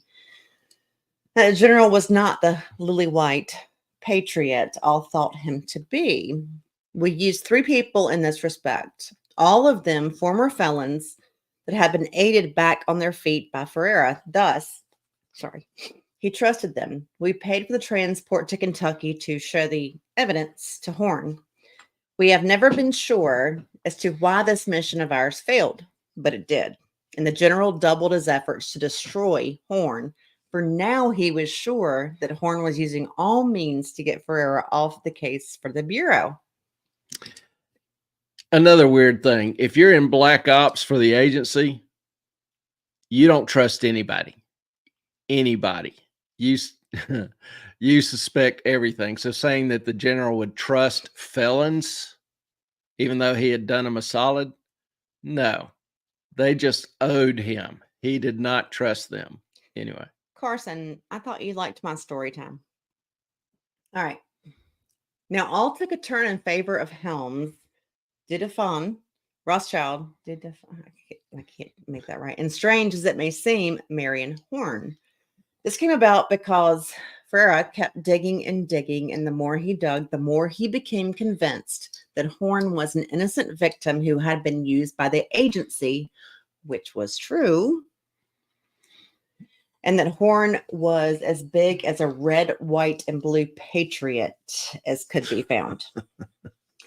Ferrer was by now convinced that Horn was simply a super entrepreneur who had managed to out-hustle the hustlers. We have no idea, nor have we found any documentation that will show us why a hard-boiled general like Ferrer would suddenly look upon someone like Horn as a son that had to be protected from the mean guys. But that appears to be what has happened. We have copies of expenditures by Ferrer, as well as bank statements that show us that he has used over $500,000 of his personal funds to buy gifts worth tens and tens of thousands of dollars and given them to people like Ed Ong, Baron de Monchi, 3 prime ministers of Japan, and others. When you investigate, such as the Speaker of the House of Commons in England, telling them all that the gifts were sent to them by Marion Horn, thanking them for their efforts in seeking out the truth and reaching a solution to the Studebaker matter. Ferrer, in fact, did find the perfect solution that allowed all to save face, wash the funds, and pay Horn. This matter has now been resolved. We are informed by Bennett and Horn that within weeks, if not days, of obtaining all of the funds, all of the funds from the CD, and Bennett further informs us that all IRS taxes have been forgiven to a phony front trust called Five Star Trust that has been set up as a cover for Horn. The Bureau has tried to investigate this as well as investigate Horn's present workings. But as in the case of Ferrer, we have been met with stone walls, and the orders have now come down directly from Justice Department and State Department that Horn and Ferrer are to be considered untouchables. And all inquiries regarding them are to be stopped immediately, as well as all the documentation in our files being shredded. This has been done, but we have not done so. Until this report was completed for you, Senator, there was a third name added to the protected list, that of the accountant for Mr. Horn, one William Clancy. In closing, this part of the Studebaker report, we must sadly state that our main source of information, Bennett, is so fearful now of the general that he has informed us that he will no longer cooperate with us and that he will side. General has ordered a fright to be put into Bennett in the form of a slight heart attack solution. And Bennett feels that if he does not cooperate with Horn and the general, the attack will become fatal. He is probably correct. The man is a true coward. Yes, sir. You don't try to pseudo assassinate somebody with the promise that you'll finish it later if they don't, all of a sudden turn to your side. That just, for somebody with some resources, with some influence, with some connections, that just ends up bad. Secondly, we're talking about the IRS being able to track all this money and decide that, oh, this is an account that we won't tax. Hunter Biden. One thing at a time. Okay. The IRS doesn't do that. Secondly, that's not the way you launder money. By having the money easily trackable, and that's why Sam put up 70 different companies and was doing all these different loans and transactions between them and breaking them up. If you want to, you take a large amount, you throw it through a mixer. You take $100 million, put it in a mixer, and the mixer takes other $10 million, $20 million, $50 million deposits, and then it starts sending out $5, $10, $15 million deposits to different companies. You can't track which dollar is going where. It mixes and mingles all the money and then distributes it to a ton of different entities, all with apparent legitimate reasons and businesses. So you can't follow the money. You've got $1 billion CD, $820 million, whatever it's worth. In Japan. No, $820 million. Brentwood, the conversion from 300 billion yen but it was to dollars. Japan. It's still worth dollars. I get that. I'm not arguing that with you. It's still worth dollars. So you've got nearly $1 billion in one lump sum being moved around. That's going to draw attention, particularly in the late 60s. It's just weird. There's things in here that just don't strike me as making sense. Doesn't mean it's not true. You realize there was no internet back then, no social media. Things were kept secret. No, they really weren't. The CIA has been very effective, and the IRS has been very effective at tracking bank deposits, particularly when large amounts of money have been involved. $1 billion transactions back in the late 60s, early 70s. I'm trying to remember, what was the total budget of the U.S. government back then? Anyway, $1 billion is large money. It's not something you're going to be able to conceal easily by keeping it as $1 billion and doing exchanges with it. You haven't heard the whole story yet? Yeah, I read the whole story. Okay. In the meantime, Casey had begun to look upon himself as a demigod, and knowing the agency had to have funds for Colonel North, he started to get very careless. What? Jane, I don't think the IRS forgives anything. And the whistleblower squealed about Hunter. They didn't squeal. Why are you getting past Graham? The IRS did not officially forgive Hunter. You just had, one agent, one department decide to kind of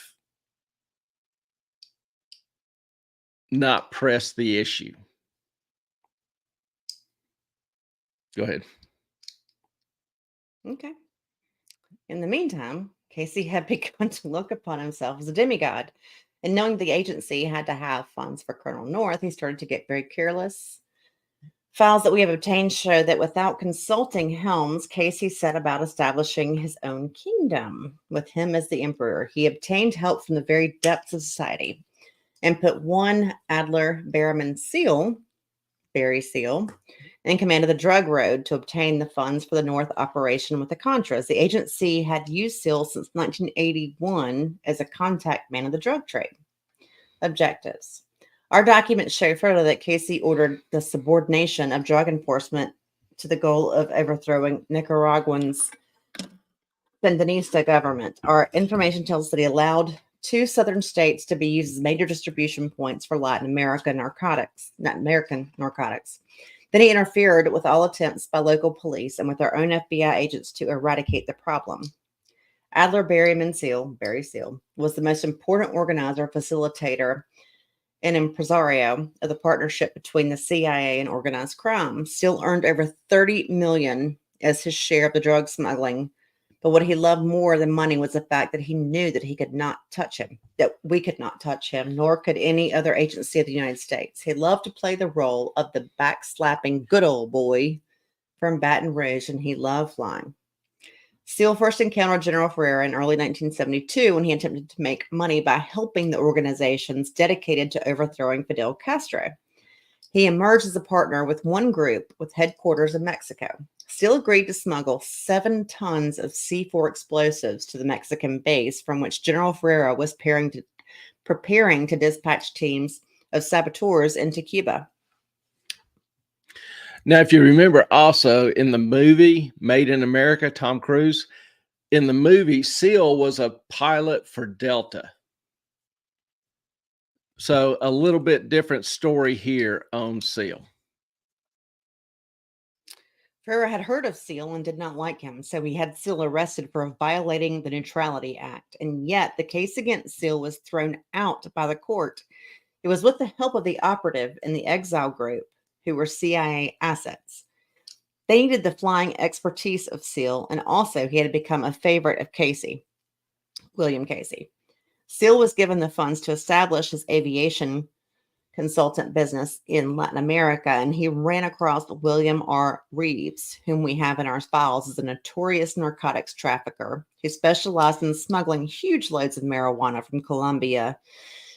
In the U.S., CIA had full knowledge of Seal's total actions. He ran guns to the Contras for Casey, and he always was found innocent of any accusations in the courts. While all of this transpired, the CIA had to establish a connection with the kingpins of Colombian cocaine, for money was badly needed by Oliver North. Seal was ordered to make contact with the Medellin cartel, and he was most successful in this. Pablo Escobar, I'm sure you know who that is. Jorge Ocha and Carlos Leder wanted to smuggle in tons, came to the forefront when he inadvertently stepped on the toes of Casey and almost destroyed the Contra movement. The general got wind that a second-rate hoodlum, once a member of the CIA, was involved in the importation of all drugs into the United States. It appears that Ferrera had some spare time on his hands, so he asked some of his friends to do something about El Gordo. Seal.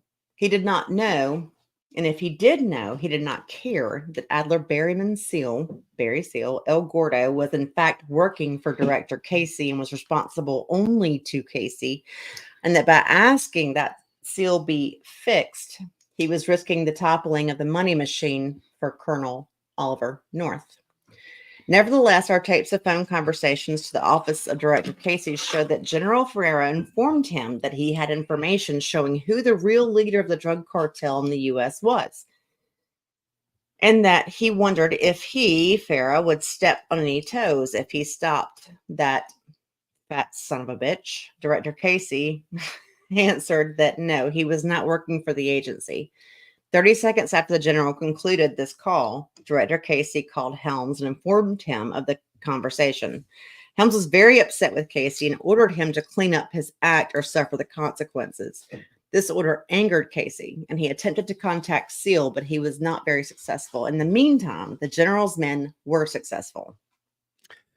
Scroll back down a little bit. if you'll notice, whoever writing this sounds like he has the tapes. He's making exact quotes. He knows the exact timing of the call. Well, anytime the director picks up the phone, it's a secure line. There's no recording. There's no taping it. Nobody is aware of that conversation. Again, a little weird. On the evening of February 19th, 1986, at precisely 6 p.m., Adler Barry Seal got out of his white Cadillac in the parking lot of his favorite restaurant in Miami. The general had his men hiding behind a dumpster. Seal took no precautions, and he did not see the waiting men, as he backed into a parking spot. The men approached. According to witnesses, the driver's side. There were two quick bursts from the silence-equipped MAC-10 and from an Uzi submachine gun. 96 bullets smashed into Seal's head and body. He was dead instantly. The Bureau has copies of all tapes of all conversations with Casey, as well as copies of all police reports. I got to get him out of here. Okay. Come on. This recounting of Seal's death differs vastly from the public legal record. Legal record shows, and the autopsy report shows, Seals was killed in front of the Salvation Army, where he was working out his probation. And it shows that the autopsy shows he was hit with and killed with 6 rounds. Died instantaneously, but 6 rounds, not 96 rounds. So there's some differences here. Which one's correct? I don't know.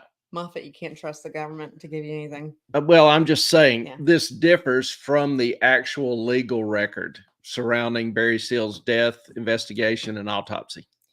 The worst words you can hear, the first phrase you can hear is, well, I'm from the government and I'm here to help. You know, in an autopsy, you've got the doc, you've got the assistant, you've got the investigators, you have the number of officers that were there.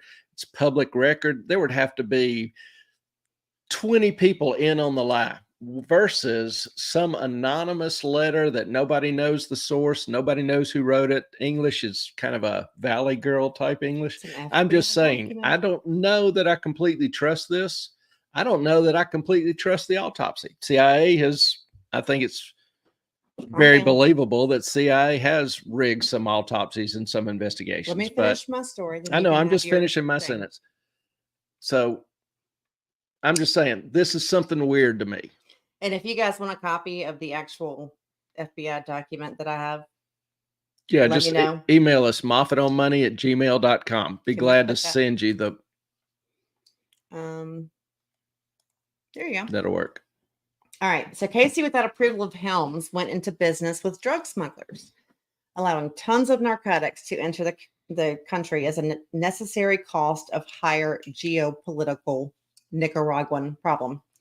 Congress is also about to cut off the money. To prepare for that eventuality, Casey decided on secret operations to keep the anti-Sandinista forces, Contras, armed and supplied. With a need for strict secrecy in order to circumvent the law, Casey set about creating an operation that could not be traced back to the CIA.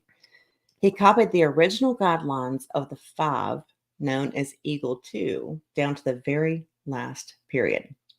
The only difference was that the people in charge were not the qualified 5. Casey even went so far as to name the operation Eagle.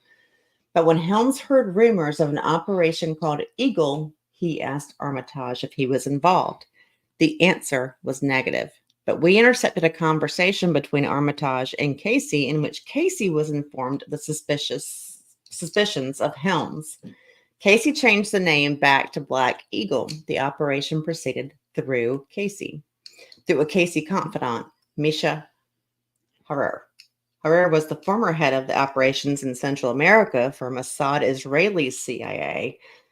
Harer was a man steeped in the darker arts of modern espionage. He often stated that the Eagle Ferreira was the only man in the world that he feared, but that he was better than the Eagle because he could pull the trigger.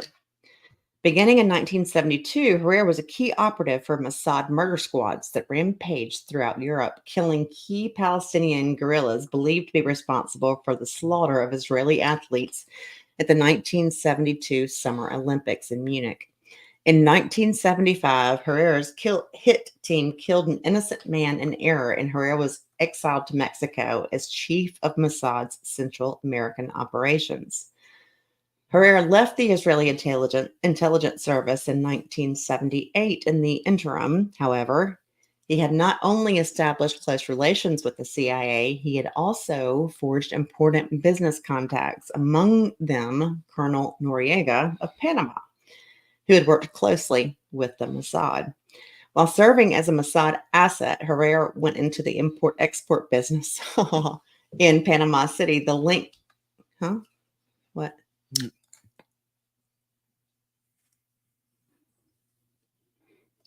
Did you? Carson, there have been 96 rounds fired, and they're conflating the numbers. That could be 96 and 6 are easy to mix up.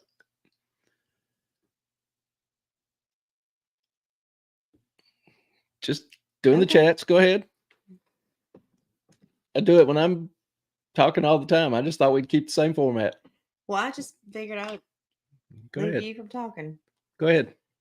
Okay. The link with his former agency was able to arrange $20 million worth of Israeli arms for the Panama military, plus Mossad training and Israeli-made Uzi submachine guns for Noriega's intelligence operatives.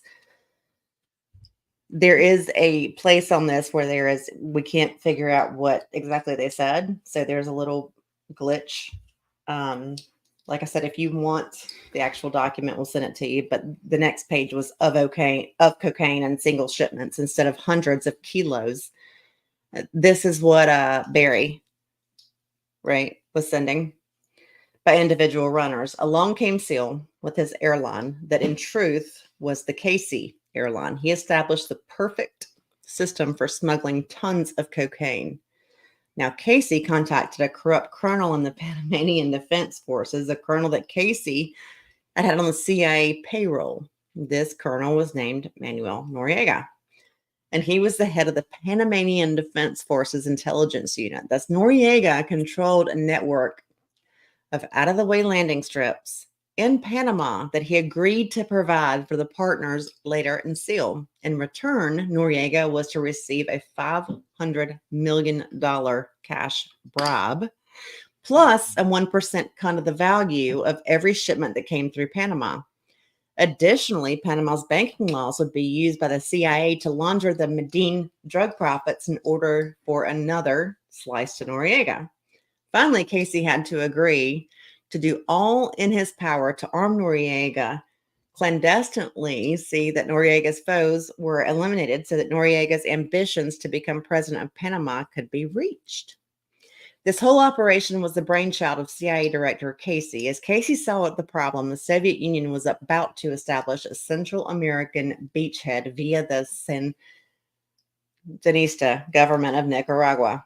The only solution was to eliminate the Sandinista regime, since an outright American military invasion was out of the question. And since the only CIA man who was a personal acquaintance of Noriega was General Ferreira, you see where all this is going. And since General Ferreira would not agree to drug smuggling in the U.S. because he didn't want it to go to our soldiers, Casey began to formulate plans for a covert paramilitary operation to accomplish the task.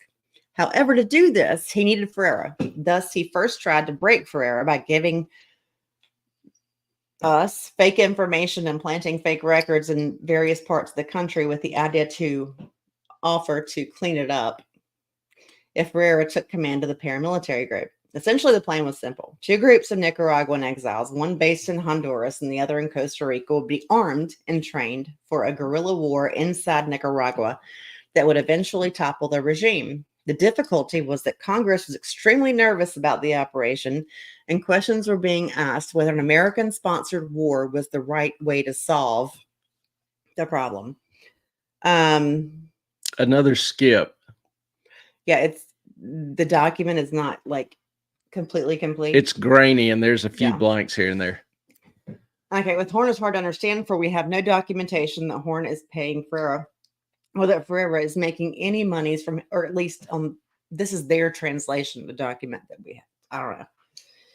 On the contrary, the partnership has cost Ferrera everything he could call his own. It appears that two opposites have been fated to meet for whatever reason, and each furnishes to the other what each needed. Ferrera seems to lead a charmed life, and all attempts to silence him as ordered have not been successful. We have orchestrated 2 attempts on the general within the past 2 years, failing in both. Now, none of our agencies can touch him, for he is under the protection of the White House. Now, remember, this is supposedly an FBI agent writing this, and he's talking about the trying to assassinate a U.S. citizen, a general, a CIA operative, and he's saying we have failed twice. Is the FBI trying? Is he saying the FBI is trying to assassinate somebody? The exact money quote: we have orchestrated 2 attempts on the general. So who's we? Is that the FBI? My problem is that this is a human typed this off of another type document. Well, that's in the document. We have 2 series of errors there. Yeah, that's 2. in the document, though. Okay. All right, we'll find it later. Thanks. But any of y'all have any thoughts? Y'all are kind of being quiet. Haven't really said a whole lot. I think they're just listening. We need to get y'all more involved. They're listening. Well, they like to be involved too. I know. That's what you keep telling me. Do I believe it? Do y'all like to be involved? If you do, throw out some questions or comments. We'll get to them. Ellen is dying to read this, so we'll let her read it. There's only a few more pages, and you just, I don't know. Okay. The agency feels the Oval Office knows that to cross the general would endanger the administration, but at the same time, they all agreed that the general would take any blame for anything rather than throw any shadows at the presidency, as Colonel North was fast to do. The Bureau has had as many as 24 agents assigned to monitor all movements of Ferrera, but when he started to approach our agents and reprimand them for their terribly sloppy methods of trailing, we just decided to abort. We cannot report while the hounds Dudephone Rothschild cartel has not yet given the approval for Horn and his people to collect their funds. All the intelligence we can gather leads us to believe that it is all connected to the political situation in Japan, and that they are waiting for that to settle down before they allow the risk of release of the funds. That is the only manner of assuring themselves that the Japanese will play ball to the very end. During the past year, there have been 14 inquiries regarding the general to various government agencies, and all can be traced to friends and or associates of Marion Horn. We have taken, that is J.R. Horn, we have taken all of our agents away from Marion Horn and all of his group and his trustees as ordered by justice, and we have destroyed all documentation pertaining to them.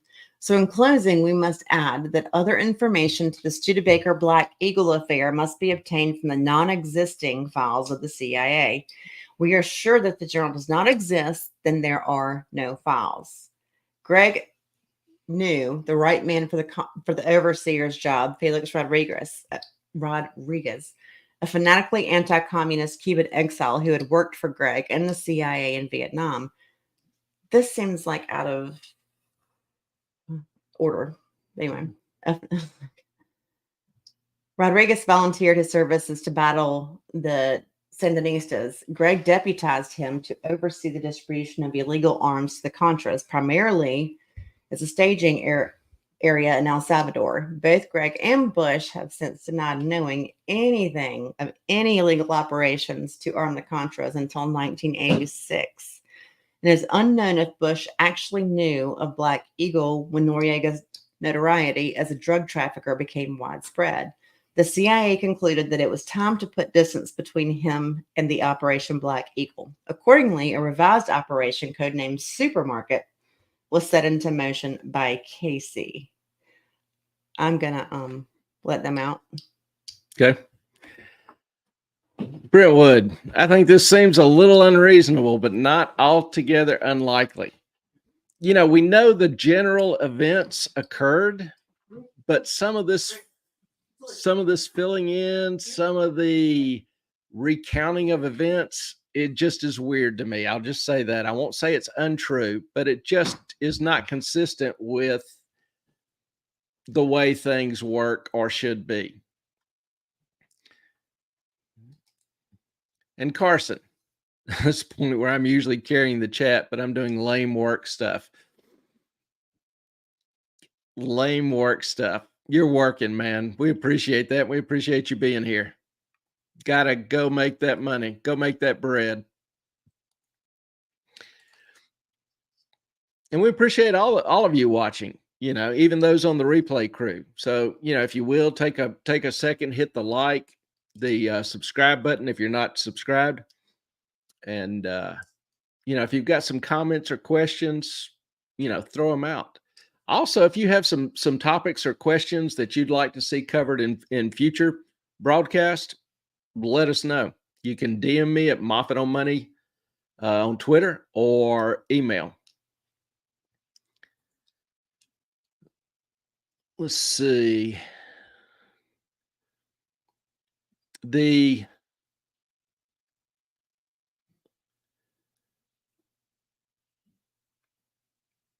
idea here, or, you know, it goes on. This is as much information as the Bureau has been able to obtain for the moment. So the guy's talking on behalf of the Bureau, supposedly an FBI agent. I still want to know if they were trying to take out Ferreira and how they got recordings of secured lines. But here it says when General Ferreira had SEAL eliminated, there he doesn't even lay out any basis for why, or for the fact, for his statement that Ferreira had SEAL eliminated. There were 3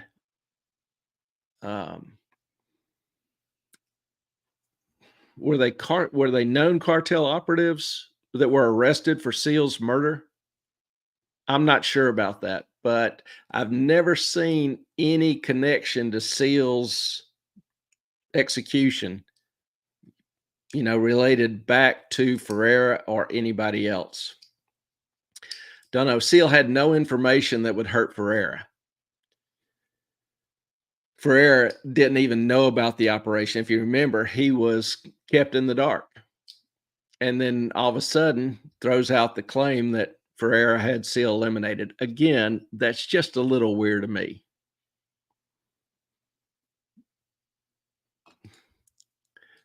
Carson, got to send sulfur down to NC in Florida. Sulfur? What is in PA? And yes, that we know of. We only know in part, and probably a small part. And even what we know, I won't even guarantee that's accurate. So, but just the, you know, some of the context of some of this and some of the things that I do understand just don't make sense. It's just a little weird. All right. I think this is where you left off. Yeah. When General Ferreira had SEAL eliminated, he inadvertently toppled the source of the funds for the Contras. For like a domino theory, with SEAL gone, everyone started to look out for their own hides, and one thing led to another until the discovery of the so-called Iran-Contra North affair, which we all know about. As stated before, it is impossible to secure any new information on General Ferreira other than that which we enclose copies of. It is known, however, that as of this writing, the general is penniless and still will not risk his government by allowing anyone to know of this dilemma. Right? Or his dilemma, I'm not sure. Dilemma, I don't know. The connection, 1976, yay. This did not prevent CIA Director Bush from approving Noriega's enrollment as a paid CIA asset working directly for Armitage. In 1977, a report detailing drug dealing by Noriega and other Panamanian military officers was sent by General Ferreira to the White House, where it disappeared. Interesting. Like the cocaine in the White House. If it disappeared, if there really was a document. Yeah. You know, and another thing on SEAL's execution, remember, SEAL represented himself as a different individual to the cartel. And then they find out that he's a snitch. And the cartel has one rule for snitches. Had nothing to do with Ferreira. Stitches for snitches. Exactly. All right. When Admiral Turner replaced Bush as CIA director, he dropped Noriega from the agency's payroll, but the Panamanian was restored to the agency's good graces when the Reagan administration came into office. General Ferreira and Spadafora continued to complain to the CIA about Noriega until Noriega found out about it from Casey in 1985. Noriega had Spadafora tortured to death, then dumped his body in a U.S. mail sack and mailed to General Ferreira in Mexico City. Wow. I will say this is about to get graphic. So if anybody doesn't Trigger warning. Yeah, doesn't like graphic detail, you might want to get up and stretch your legs for 30 seconds. Jane, I know, and I know that you know. So, yeah. Okay. This was Noriega's way of making a point. Ferreira, is rumored, went undercover on his own into Panama and somehow made his way into the compound of General Noriega. There, this is very graphic. The general's own bedroom, General Ferreira is said to have accosted Noriega, bound him up, and personally cut off the testes of Noriega. Then he stuffed the testes into the mouth hole. The Bureau recorded the incident in its entirety in the voices with our hidden mics, but somehow this whole documentation has disappeared from our vaults. Yes. FBI is only authorized to operate domestically. True. CIA is the international overseas organization. So it's interesting that the FBI supposedly is claiming it violated the law and bugged other government officials' house. That's normally the domain of the NSA. But also, remember earlier when Herrera was saying that he could pull the trigger and Ferrer couldn't? Yeah, Ferrer couldn't pull the trigger. He could just cut your balls off. And stuff them in your mouth. Yeah. Inject you full of cocaine. It is believed this is the cause of Noriega's cocaine addiction. Noriega cannot inform anyone because he would have to tell all that he is not macho and he lives in constant fear of Ferreira. He has even offered to make peace with Ferreira, but Ferreira has not paid attention to the overtures. Noriega, we have learned, revealed all about the Black Eagle operation to Castro. Fun. This bureau has raised the question of how much then VP Bush knew about the operation, especially Noriega's involvement.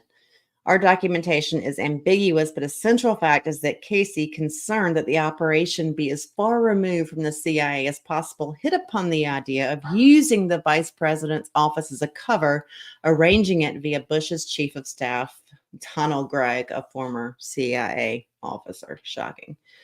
In return, Noriega was able to offer the Israelis the use of Panama, the Vienna of international intrigue in the Southern Hemisphere, as a conduit for embargoed arms to Israel.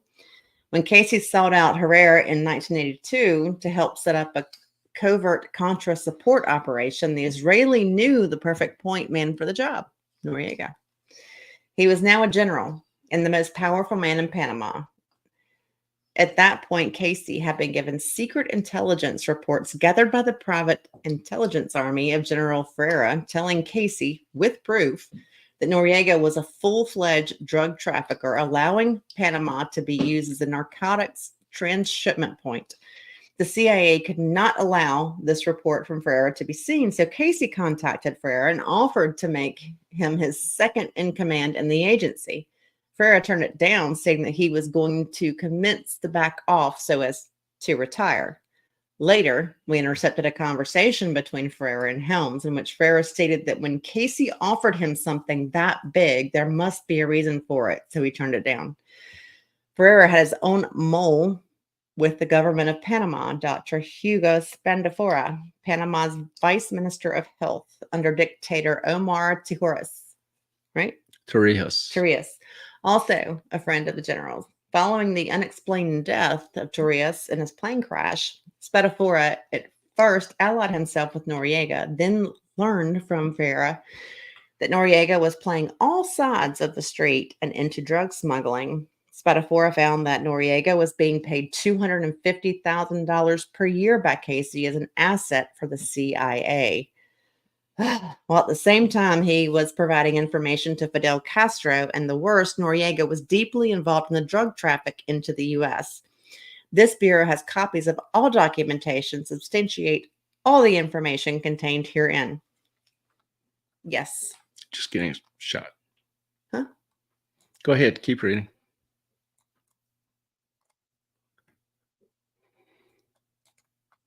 Okay. All the above came to the attention of Helms, who did not know who was playing for whom.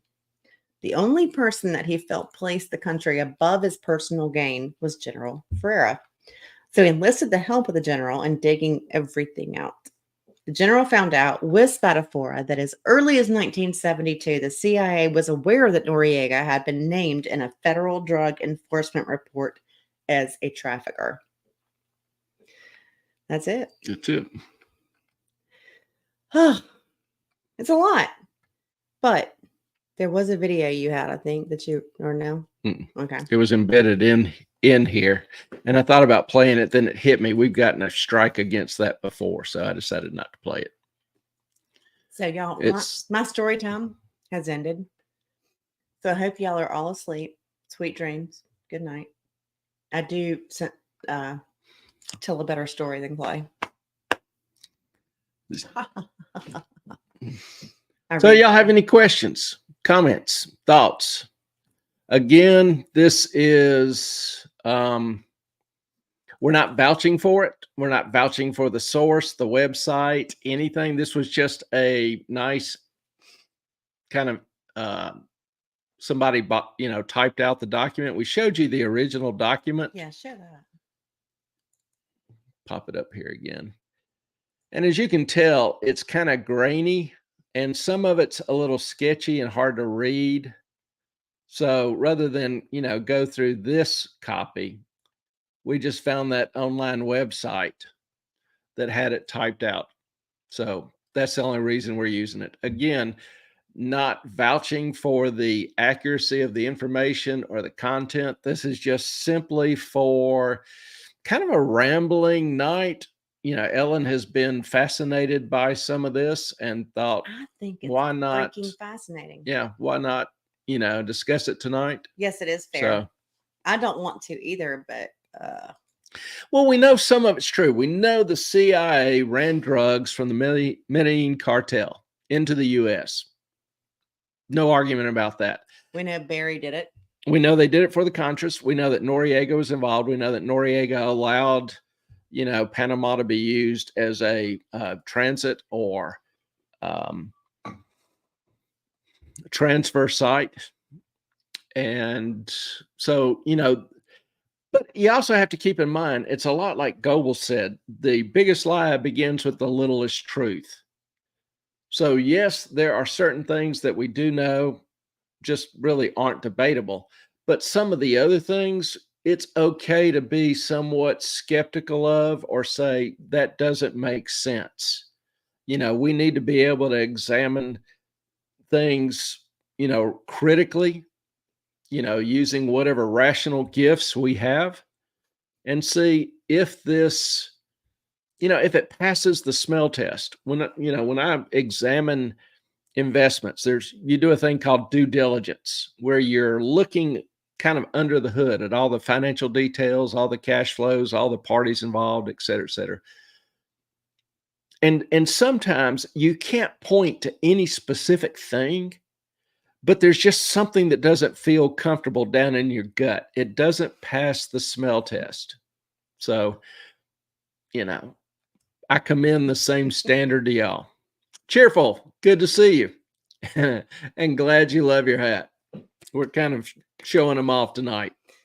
Yeah, we had one of those days, but this whole, and you got to go back and watch Cheerful. It is, or at least listen. When I brought it up to Clay, I was like, there's this thing, there's this document. that not many people have talked about, and I think it's interesting. And he and I have watched a lot of the documentaries and stuff on the drug trade and everything going on. He was like, and I was just kind of reading. He was like, I know the players. Yeah. Yep. That's a thing. Yep. That happened. Yep. That's a thing too. And I'm like, if people don't know, like, I mean, let's just say it could all be bullshit. I don't know. But it seems like with the facts that we do know, it seems plausible. A lot of this doesn't seem plausible to me. A lot of it seems like it's made up, like conversations from the director of the CIA talking about black ops, which would be on a secure line. The FBI can now tap the CIA secure line. No, not happening. And then just some of the language. It's like this individual kind of floats from being in the CIA to being in the FBI, back to being in the CIA, talking about the CIA evil group. They did this, killed 20,000 people. We tried to terminate Ferrara. The FBI is now in the assassination game. There's just some weird things. Some of the comments about the gold certificates and the registering them just doesn't make sense. The verifying of the CD and then just saying, oh, whoops, we were wrong. It's really a blank. It's a forgery. No, that doesn't make sense. $1 billion CD, you don't make trivial mistakes verifying $1 billion CD. And Jane, I understand what you're saying because I know your past and I'm not going to give that away. I'm going to let that be what it is, but that makes sense to me. There's so many things going on. I think that they took threads from different things and different documents and tried to match them together to give them a certain narrative. You know, a lot of these things, there wasn't documents. There's not documents of CIA directors' phone calls on secured lines. You know, and some of this seems like it's more imagination, or you know how Hollywood That's takes true. certain facts and will make up some of the dialogue in between because nobody knows exactly what was said. You know, these events happened, but exactly the communication that went back and forth, I kind of think that's more likely. All right. So again, I just got a cheerful Jane and Sky all got their hats. Carson, what is going on? Carson, you're just special, man. Canada hates you. Cheerful, fair tapping the CIA, not legally, but you never know. The thing is, on a secure line, it's encrypted. It's encrypted using a very, very complex encryption algorithm. Back in the 70s? You can't tap those lines and understand anything that's being communicated unless you know the code, can break the code. Carson is very special. Carson is special in a lot of ways.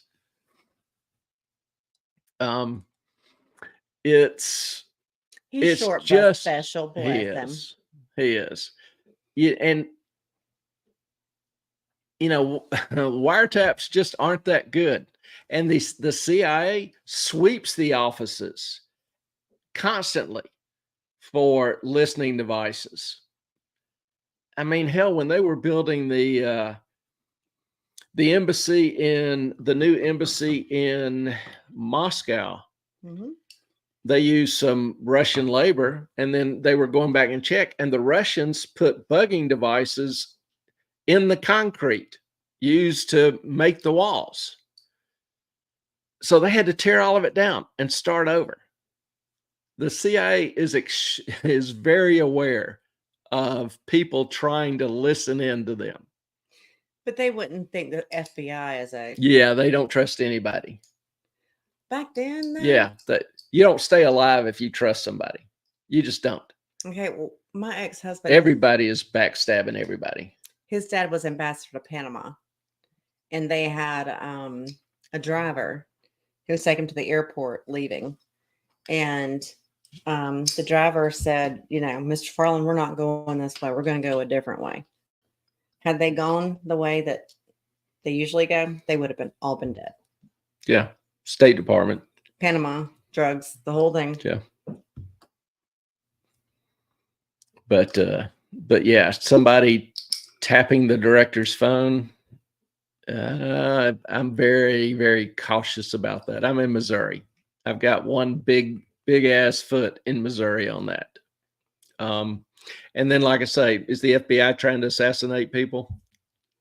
That was just a weird paragraph. The death of Barry Seal, all the details, that's inconsistent. And even blaming it on Ferreira doesn't make sense to me. Ferreira, the cartels had a big reason to take out Seal.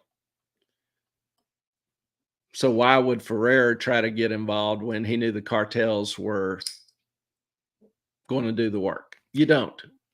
There's one thing Clay does not have, which is women's intuition. He will admit that all day long. But this isn't an intuition matter, because intuition doesn't come in play in two dimensions. The secrecy, and then the things that were, okay, what is the author's end game to get the senator to do?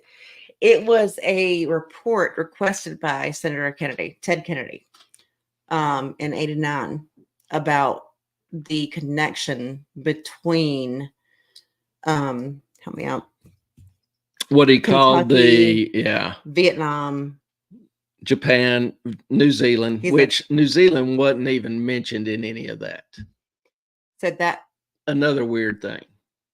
Yeah, it was a request, a document request. I think it was probably a testimony. He was like, well, give me this. And you got to understand, at this time, every FBI agent went to law school. They only hired lawyers. And lawyers have good English, good writing skills, good communication skills. They're very exact in what they write. They're very careful in what they write. This document is not exact. It's not careful. It's not grammatically correct. It was a typewriter. No, it's whoever wrote it. It's whoever dictated it. I'm not talking about a few of the typos in the thing. I'm talking about just the grammar, the mechanics, the structure, the flow. None of it represents a well-educated individual. And anybody working for the FBI in an investigative position would have been a law school graduate. That's just weird to me. That's true. Every time we built an embassy in Moscow, it was exquisite carving of the Great Seal of the United States with, of course, a microphone inside of it. Yeah. And, our intelligence agency is aware of the efforts. They don't always catch it, but they go to great lengths. Now, State Department is an easier target than the intelligence agencies, than Langley. Gail, I'm going to give you a little secret. Clay does not ever like to believe that the U.S. government is ever against the U.S. You don't. That's bullshit. You don't. Yes, I do. You have a problem with. I have a problem with gossip, rumor, and unsubstantiated arguments. That's what I have a problem with. That's what I'm always cautious about believing. I use reason. And, everything I've said tonight, I haven't pointed out any emotional response to any of this. I've given a reason for every one of my doubts or concerns. I don't look at things emotionally. I don't either. Not this. This is just like, I do not doubt any of it. It just seems like a likely I rest my case. I mean, do I trust the U.S. government? No, I don't. I don't trust the U.S. government. Not one bit. I have numerous public statements on that. It's just crazy that Don't roll your eyes at me. She doesn't know me. I'm sorry. We just kind of met. Right. I'm out. Y'all have fun. All right. It's about that time anyway. Brentwood. Yeah, I agree. I started on typewriters and just too many typos and poor wording for my liking. It's not written or constructed by an attorney. and eloquent silence. We have those on occasion.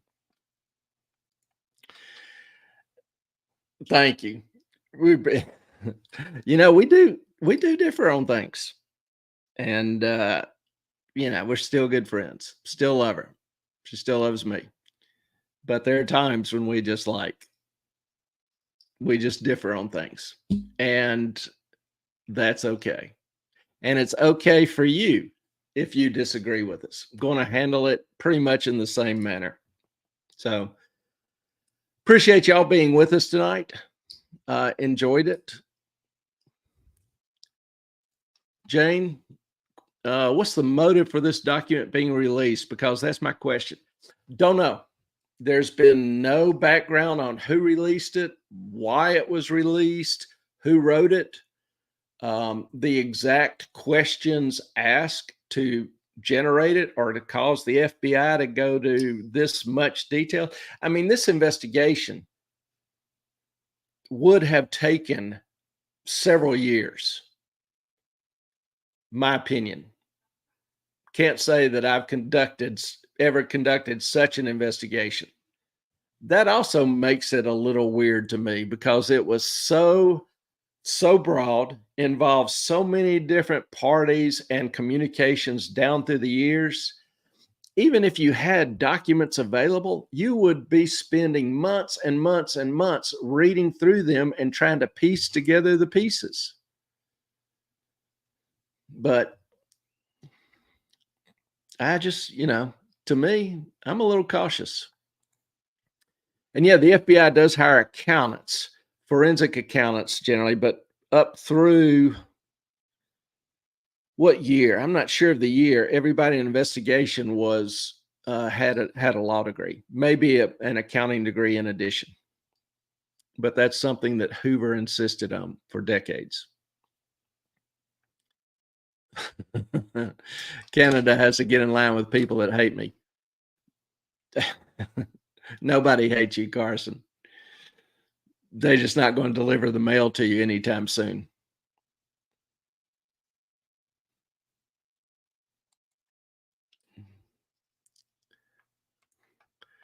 That's a thought. Maybe the bad writing was to protect the writer from being discovered.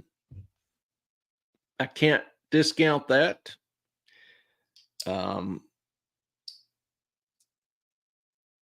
I mean, Kennedy obviously knew who the writer was, and this was not meant for general release. It wasn't released till it was written in 89 and was released 4 years ago, 5 years ago, even though it hadn't received much coverage, discussion, or, people talking about it that I'm aware of or that Ellen was aware of.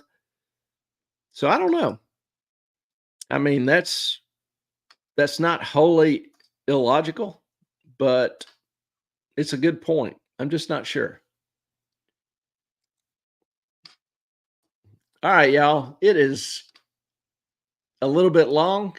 Once again, appreciate you being with us. Enjoyed it. Hope you found it somewhat interesting. And want y'all to join us Saturday night. We will continue the discussion and continue the rambling. So want to wish everyone a good evening, a good week ahead. Look forward to seeing you Saturday. Appreciate your time. Our time is up. Thank you. Good night.